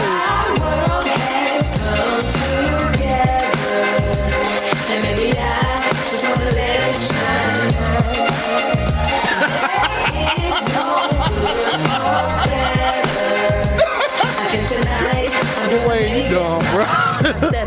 Stepping on necks, little baddie, cashing big checks. I bought the whole block out, now that's a big flex. Peeping out my Uber window, like what's next? Got new levels and new devils out the wazoo. Ain't no worries, life gets better when you find you. And if you mind you, peace will abide and hide you until it's time to start anew. So live it up, be grown, ain't got no curfew. Who brought the bad vibes? Tell that bitch move. Walking all in my ear, that's a bitch move. Press that I arrive, mad that I survive. All your sad attempts to send me to the sky. But I've been in the wind, been headwinds, I was always this fly. Oh yes, and that's probably why you're mad. Don't let Evie turn you into a trash bag. So get glad, find out why you sad. All that jealousy, you should Laverne Rose, good morning. It's time to turn that mirror on you. Put it up close for a clear view. And look deep down inside. And soon you will find a pretty soul that needs more shine.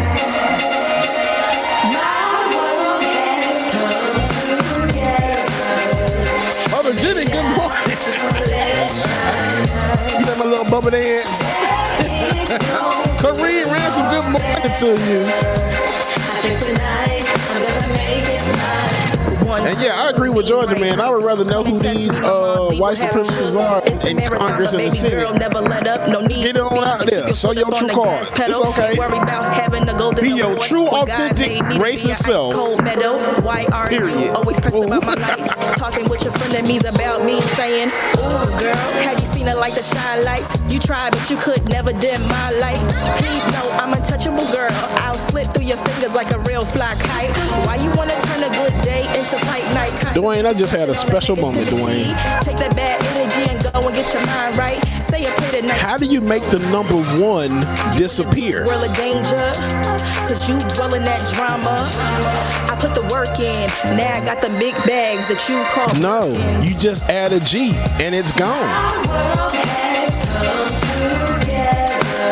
You see the special moment? The G, the one, gone. Yeah.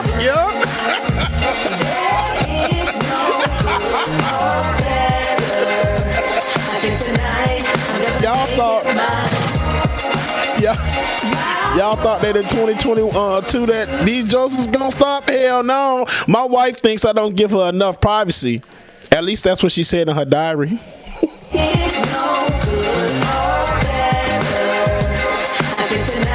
Latino Fune, good morning.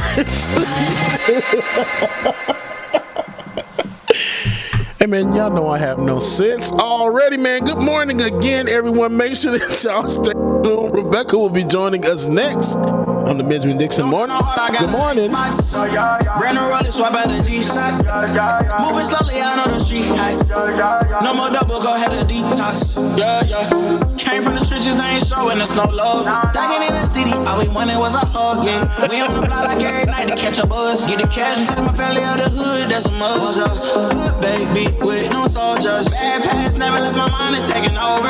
No, I should've died, that's why it's hard to stay sober. Glad to see the sun, but my heart getting colder. Life's all crazy, what we been through. When you die, the only time that they gon' miss you. So let me tell y'all about my shopping experience. So like the other day, other day I bought a thesaurus, but when I got home and opened it, all the pages were blank. I'm like, what the hell? I have no words to describe how angry I am.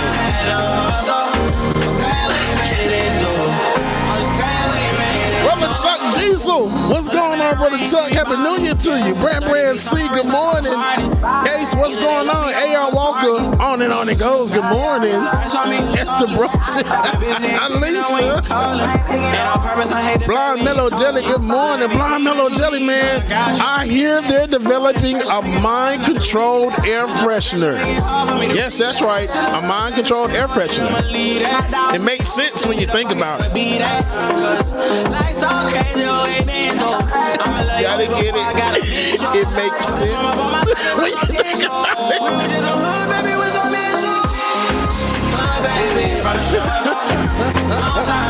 What's to be good? Good morning to you. Oh, Kelly Low Games. She said, why 6 afraid of 7? Because 7, 8, 9.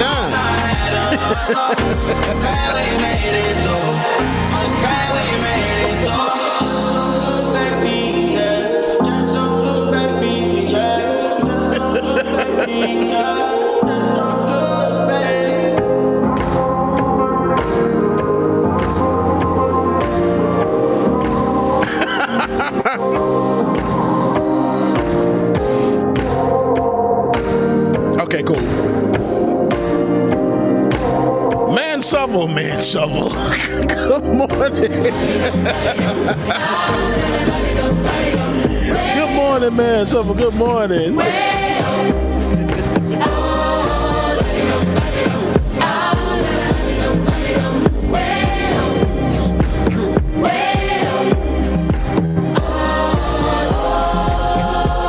Mary C, good morning. Christopher Shaw, good morning to y'all.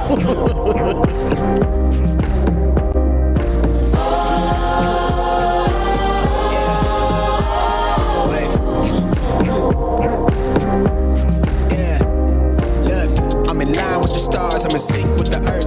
10 toes deep, flower child from the turf. I never switch sides, like even when I die, I'ma ride for the squad. Let our ties in the hearse. It's the best name ever, Man Shovel. And then you got the accents and everything else, so I just got to know how it's like, how you say it for real. Time of my life, I never so packed for the stack, never lied on the back, got a bag from the way that I write it. Queen Lincoln Tyson, through that I survived, doing 80 to the house, then I hit it to the sky, changed haters on a tirade, talking to the crib in the face, be still, let that hate stuff. Mara Cerise, good morning, Mara. If I wanna live like I'm trying to enlighten, drill spill from my lips, feel big from the bitch. Jerry P, good morning to you from Boston. Boston, eh? No, not eh. Boston. I don't undecided. Did you hear about the Kardashian that actually backed into a fan? Disaster. Terrible. 5-hour flights, couple nights at the flat. To be real, couldn't see me making moves while I'm at. Mark S. Mark S. Man shovel. I see Bubba can dig it. From the glass in the mirror, do it at me, old man, trying to pass in the fear. The first oh God, the last one they hear. Eyes blurry, but I couldn't see that. Then he cleared down. Start to feel like I'm on one. Settle in, I be here for the long run. I'm a slave for the cash, got stakes in the grass, no brakes on the ad, but it's all fun.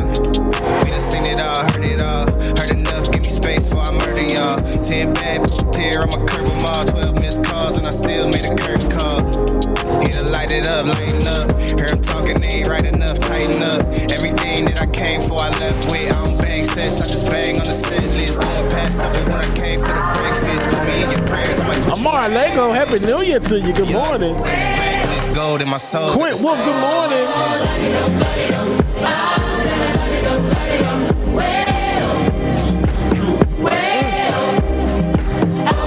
Okay, yeah, most definitely.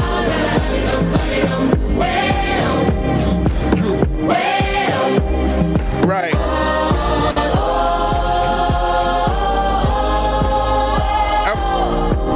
Are we doing it? Because I need to. Are we playing the song? Do I need to play the song?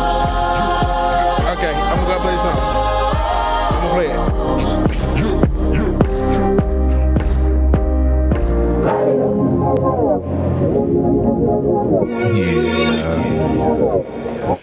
Right. Y'all know what time it is. Good morning, y'all. Get your coffee, your tea, your drink, whatever it is you need. It's time for Like It or Not, y'all. 9 a.m. to 10:30, yeah. Like It or Not is on your channel, yeah. Politics and culture is reaching. Undecided. Harlem's in the building. Harlem, stand up. No. Like It or Not with Queen Azul. Harlem, stand up. Queen, stand up. It's going down. Like it or not, y'all stick around. Good morning, Kate. It's coming through. You bars. This boy got bars, son. Good story for you. Oh, Benjamin, that's my dog. This is his show. He's a part of bars. I got chocolate bars. I am your DJ. DJ exclusive. Y'all know who I am. I stay back to them jams. Like it or not, it's going down. Dragon said I have versions, son. Versions. Y'all stick around. Oh, like it or not, it's starting now. Like it or not, it's about to go down. Like It or Not with Benjamin Dixon starts now.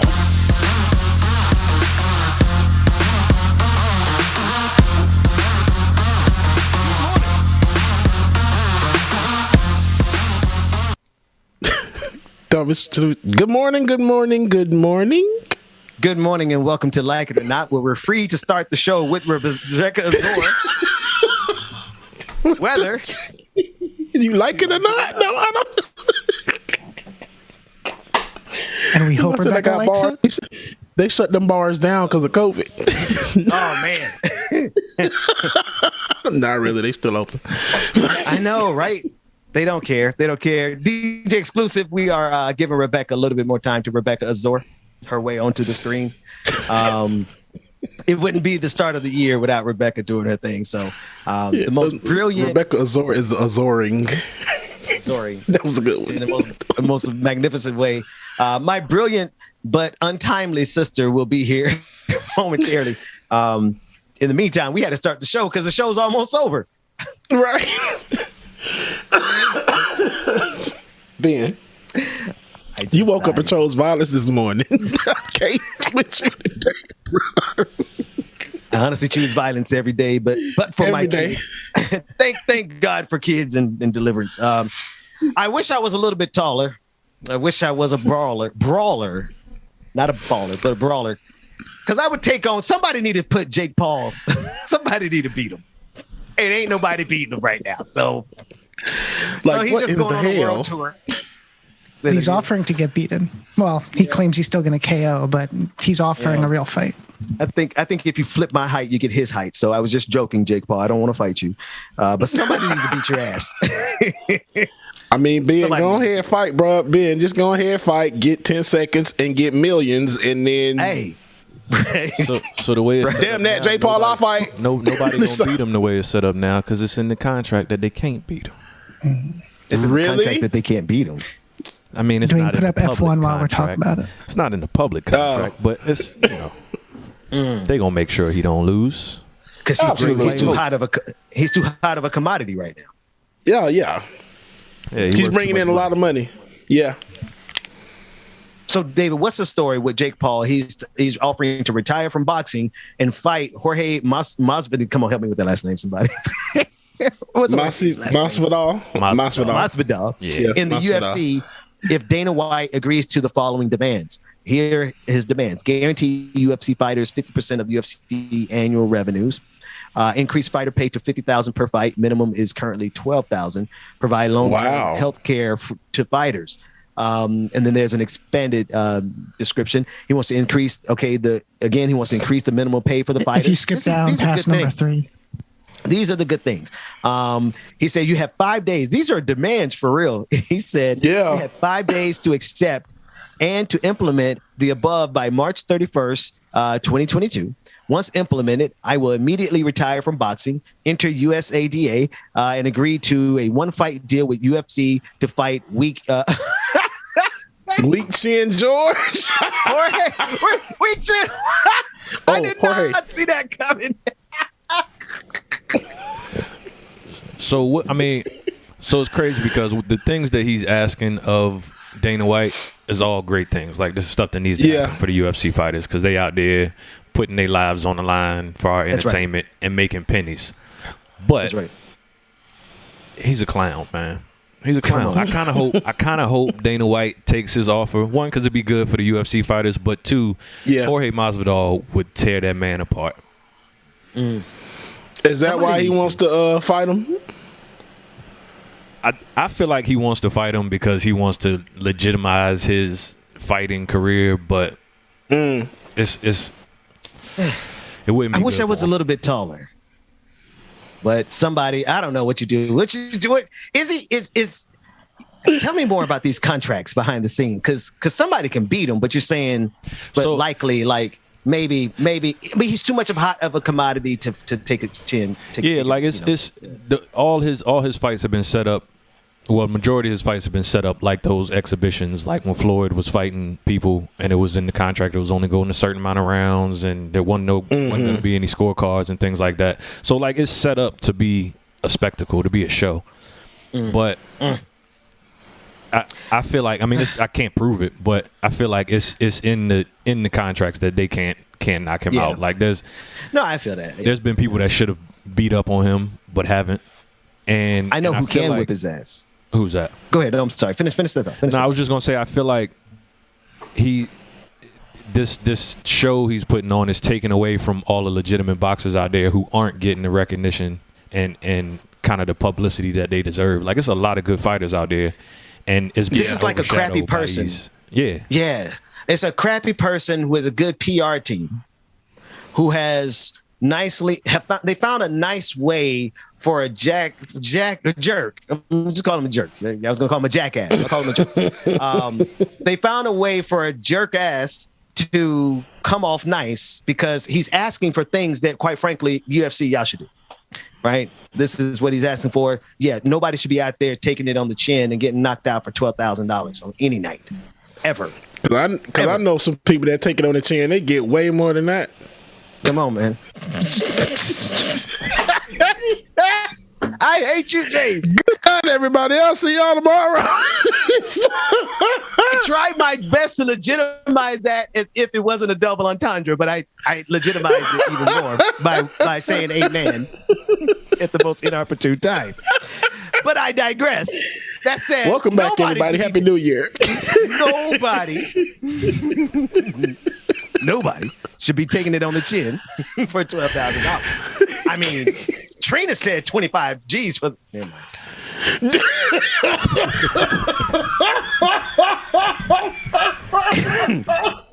If you can't tell, I am from the hood. I'm hood adjacent. No, I graduated from being hood. I graduated from being hood adjacent to living in the hood for a week. I got the hell out of there. 6 days, I got the hell out of there.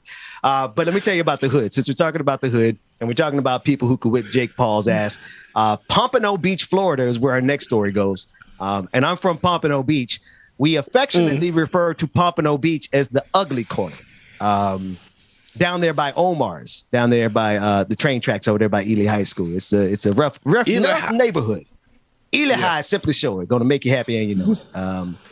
Kodak Black from Pompano. Kodak. Went to the same high school I went to. Generation apart. He got arrested in Pompano. Kodak, I know Pompano very well. Bro, what you doing in Pompano? Stay out of Pompano. You make too much money. Nah, let me leave my people in Pompano. Love Pompano. Great city. You just can't be on the ugly corner. Run the clip. showing us why. Give us some information on Kodak Black getting his butt arrested down in Pompano.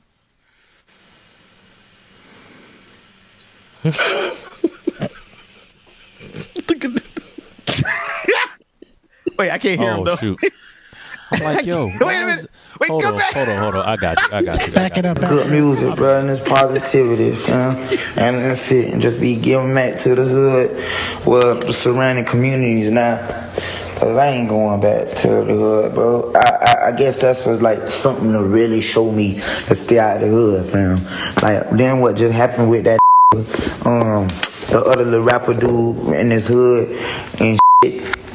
I ain't never take nothing. All when rappers be down in their hood, I ain't never looked at that to make me stay out my hood, cause I know, like, everybody love me around here. You know what I'm saying?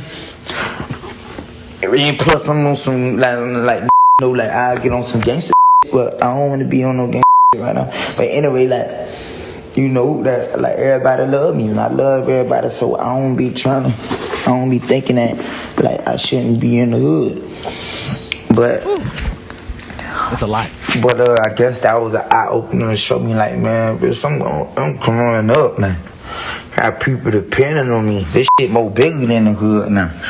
This shit more bigger than me now. You know what I'm saying? You got some nice roofs, ceilings. Like, just fall back from the hood for a little bit until, like, we get this shit figured out. Until, you know what I'm saying? Like that. Like, just fall back from the hood like quick. That's right. The hood gonna always be here. The hood gonna always love you, yeah. So okay, hold on. That was a lot. Before you get serious on this topic, every time I look at Kodak Black, I think of this right here. Oh my God. Oh my God. Wait, we're Rugrats. Wait a minute. For the listening audience. Hey, what's the name of this character? I don't know. It's the doll. It's the doll. It's the doll. What's the name? It's Cynthia or Cynthia's doll or something like that. What was the Cynthia girl? Cynthia doll. Kind of remember. Oh my goodness. For the listening audience, I apologize. You got to see the hair was waiting for that one.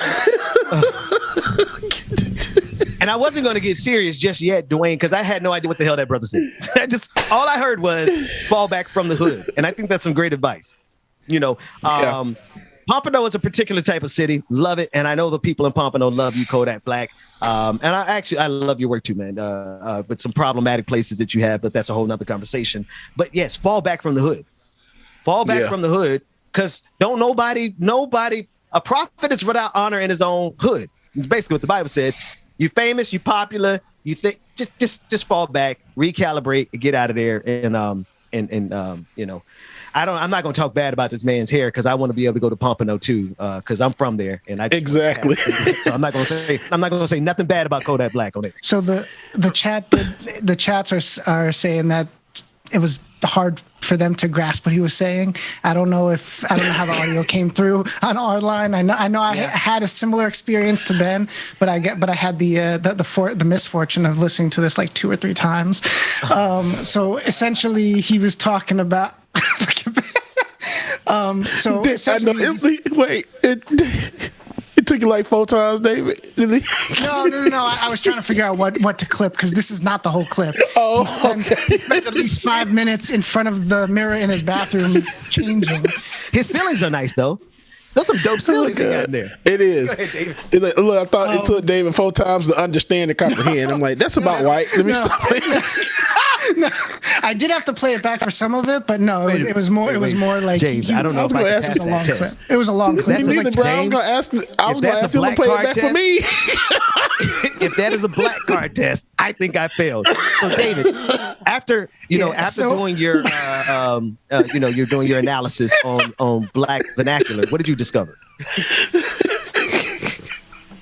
In essence, he's not going back to the hood for a while. He's staying away from the hood until something gets cleared up. I think until he basically can change his image or change what people think of him or whatever the rumors had, because he didn't say why he got arrested or where he was that he got arrested for trespassing. Yeah. But he basically said he doesn't belong in the hood with everything that he's got going on. And later in the clip, we didn't include this part, but he asked just to be allowed to blossom. He wants to blossom. Wait a minute. So it was is he the one that just had the birthday party with his son dancing on an adult dancer? No, that was Boosie. Oh yeah, that was Boosie black ass. Boosie badass. He got Trump commuted his sentence. I think he had a right. I don't know if it was I don't remember what the charge was, but he was one of the celebrities that Trump commuted, and now he's still getting arrested. And Ben, I don't know if you remember too, I think last year sometime or the year before last, they honored him. I don't know if it was at his old high school or something. I don't know if you remember that. I know we covered it on the show. Yeah, they did something where he was doing something for the community. Y'all, I got bad news for you. It actually was Kodak Black who got a stripper for his son's birthday party. It just happened this past. Oh, it happened again. Oh, okay. Dang. Yeah. So how old is his son? A baby. What's a baby though? Because 7. Oh, okay. 8. So that's a little young. Because I ain't gonna lie. 9. Like how old is boy? If somebody 10? got me a stripper for my birthday when I was like 15, 16, I would have been excited. Yeah, man. But come on, man. That's. I mean, look. Yeah, this is exactly the one. This is him. I'll send you the picture from. Actually, I'm like, well, his son's face is not blurred out. So I'm not going to send you the picture because his son's face is not blurred out. But that's exactly the picture I was thinking. I knew there was something about Kodak Black that I didn't like. But look, Ben, and I see Q is in the chat room. This is one of Q's favorite rappers. And I know that's a Florida thing, man.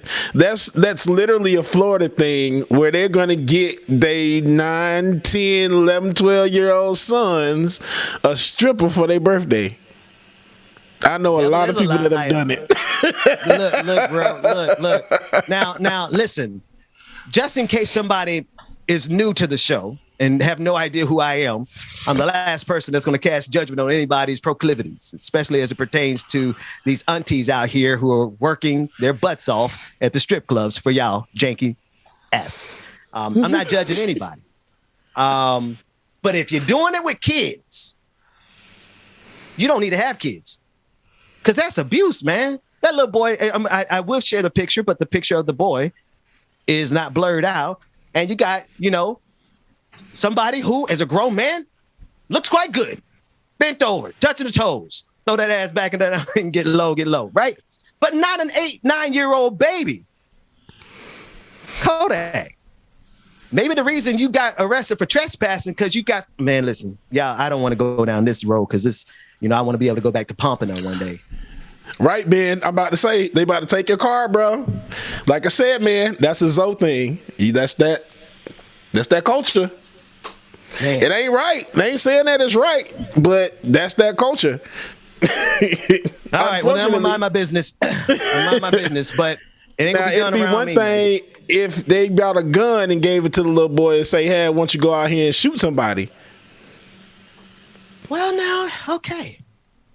But I agree with the underlying argument there, James, because we as a country, we're so much more comfortable with kids expressing themselves through violence than kids even having any concept of sexuality, right? I can't disagree with you there. But the little boy looked like he about 9 years old. He ain't even big enough to see over her ass, let alone smack. Because trust me, I've heard stories already from down there. One of my little nephews cutting up. So trust me, it's unfortunately. Well, that's not the story we're talking about today. The story we're talking about today is he got arrested for trespassing. So be careful out there in Pompano, man. It's a rough town, but I love it. He was trespassing at, especially Kodak. Omar's. He was trying to get them chicken gizzards. They were closed. Listen, I think he was supposed to be at Kanye's New Year's Eve party, actually, but he wasn't there. He was getting arrested. He got him. Listen now. Anyway, The hell, Kanye, you know what? They have so many questions. It's so many. He just added a whole nother layer to it. You said Kanye and Pompano? And Kanye opened. Well, you know, Pompano is just a sneeze away from Fort Lauderdale in Miami. So we used to get up. We used to get up at midnight and leave from West Palm Beach and get to Miami Beach by 1 a.m. So he probably could, you know, Kanye could have been on South Beach for that matter. Kanye had his party. He didn't even, I think he sprung it. It was like an unannounced party. It was like a pop-up, and he did it like in the same area that, what's his name? Kim's current boyfriend. Pete Davidson. Thank you. He was having his New Year's Eve party, and Kanye decided to compete. Bro, you know what that sounds like to me? Bruh. That sounds exactly like the January 6th anniversary coming up here. Joe Biden said, I'm going to do a speech. And now Donald Trump says, hey, I'm going to do a speech too. So you said Kanye West threw a surprise party across the street from Pete Davidson's house? Not across the street, but yeah, he basically said, I'm coming to the same city that Pete Davidson is doing his party at. Kanye toxic as hell, boy. That man toxic as shit. Cause and then you bought a whole house across the street. Yeah. From your soon-to-be ex-wife, bro. You toxic. Just let it go. Well, I would do that. No, I dig that though. I listen. The reason I would do that is because if Kanye's like me, he want to see his little knuckleheaded babies every. Man, damn that bitch. You know that's why Kanye ain't did that shit. Kanye needs some help. That man screaming for some damn help. He don't want to see them damn kids. He trying to get that booty back.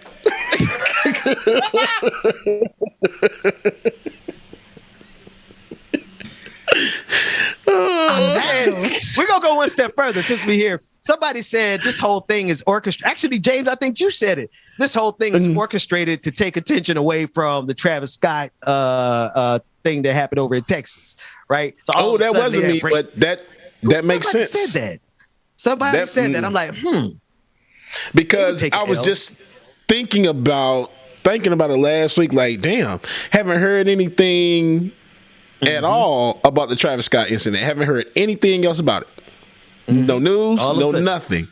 Because everybody's so interested in who Kim Kardashian is with all of a sudden. I mean, she's all right. You know, we got very short attention spans in this country. 3 weeks. I've noticed 3 weeks. 3 weeks is about the longest people can remember something without being. Yes. You have to piss people off every 3 weeks for them to remember. Otherwise, they forget. Man, I would even go as far as to say 2 weeks. 2 weeks. 2 weeks tops. That's all you get. 3 or 4 days in some cases. Yeah. Right. So funny how easily we forget what this country has done to us, right? We forget what a person has done to us. You know, you start having those fond memories, James, of that old person. You know, the further away you get from what they did to you, the easier it is for you to be like, you know, give them another chance. Works the same kind. That's the Stockholm syndrome, man. Damn, bro, that's deep, man.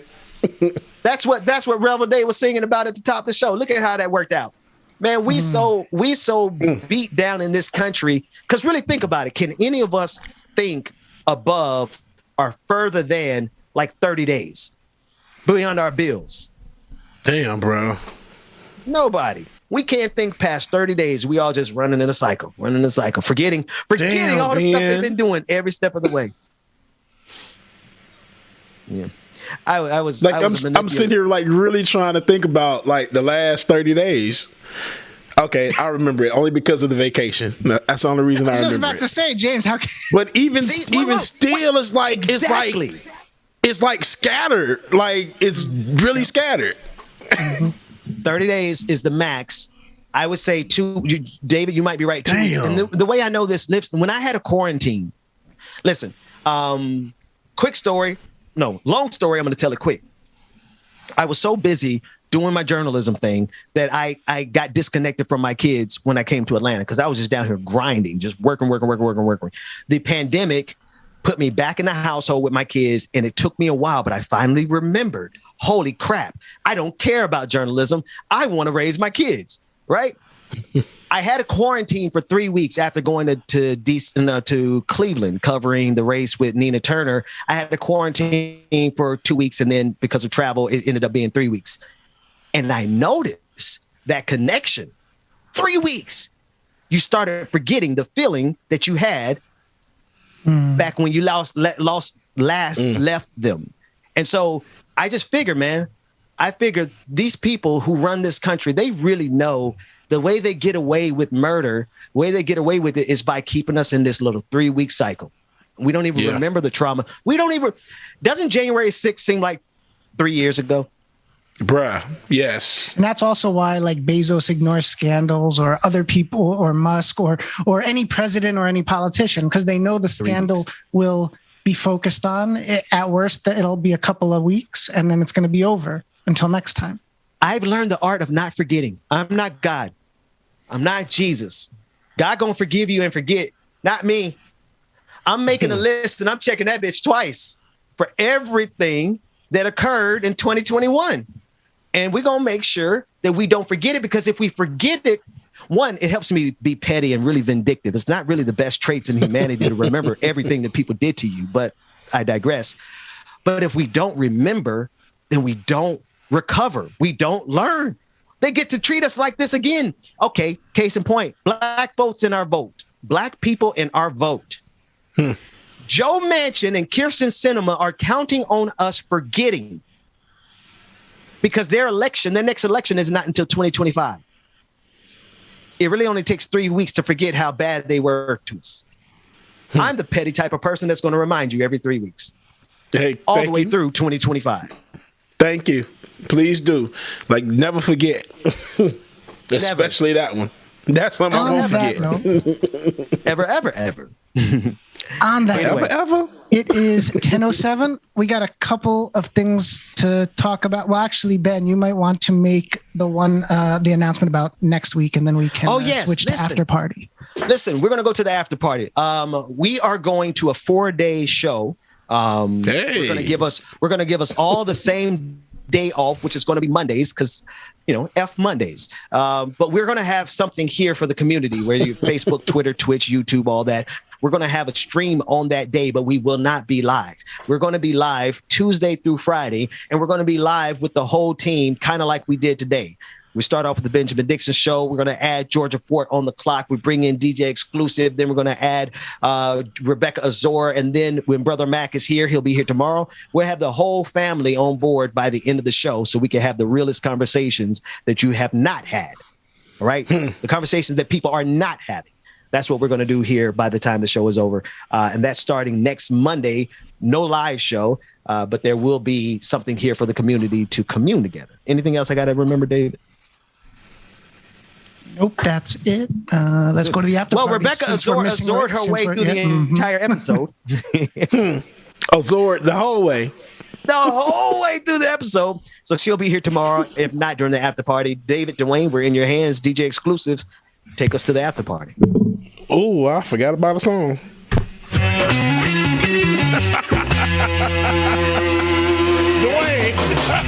Dwayne! Hold it!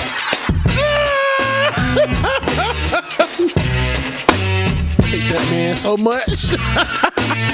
Man, thank y'all so much again for tuning in and joining us this morning on the Benjamin Dixon Morning Show. Shout out to Georgia Fort with On the Clock and Rebecca Azor, will like it or not, who did not bring her ass, but that's okay. She'll be here tomorrow, y'all. So y'all make sure that y'all stay tuned. We are heading over to the after party, where it's going to go down. So make sure that y'all join, man. If you're not, patreon.com/liking or not, patreon.com/the BBD show. We will see y'all after party. If not, we will see y'all tomorrow. And your affirmation for today, for all my people that won't be joining this, is simple. I will be successful. Your affirmation, I will be successful. God, go be great, man. Have a great day. Go be awesome. See y'all at that party. Peace. No need to back, trying to get away from me.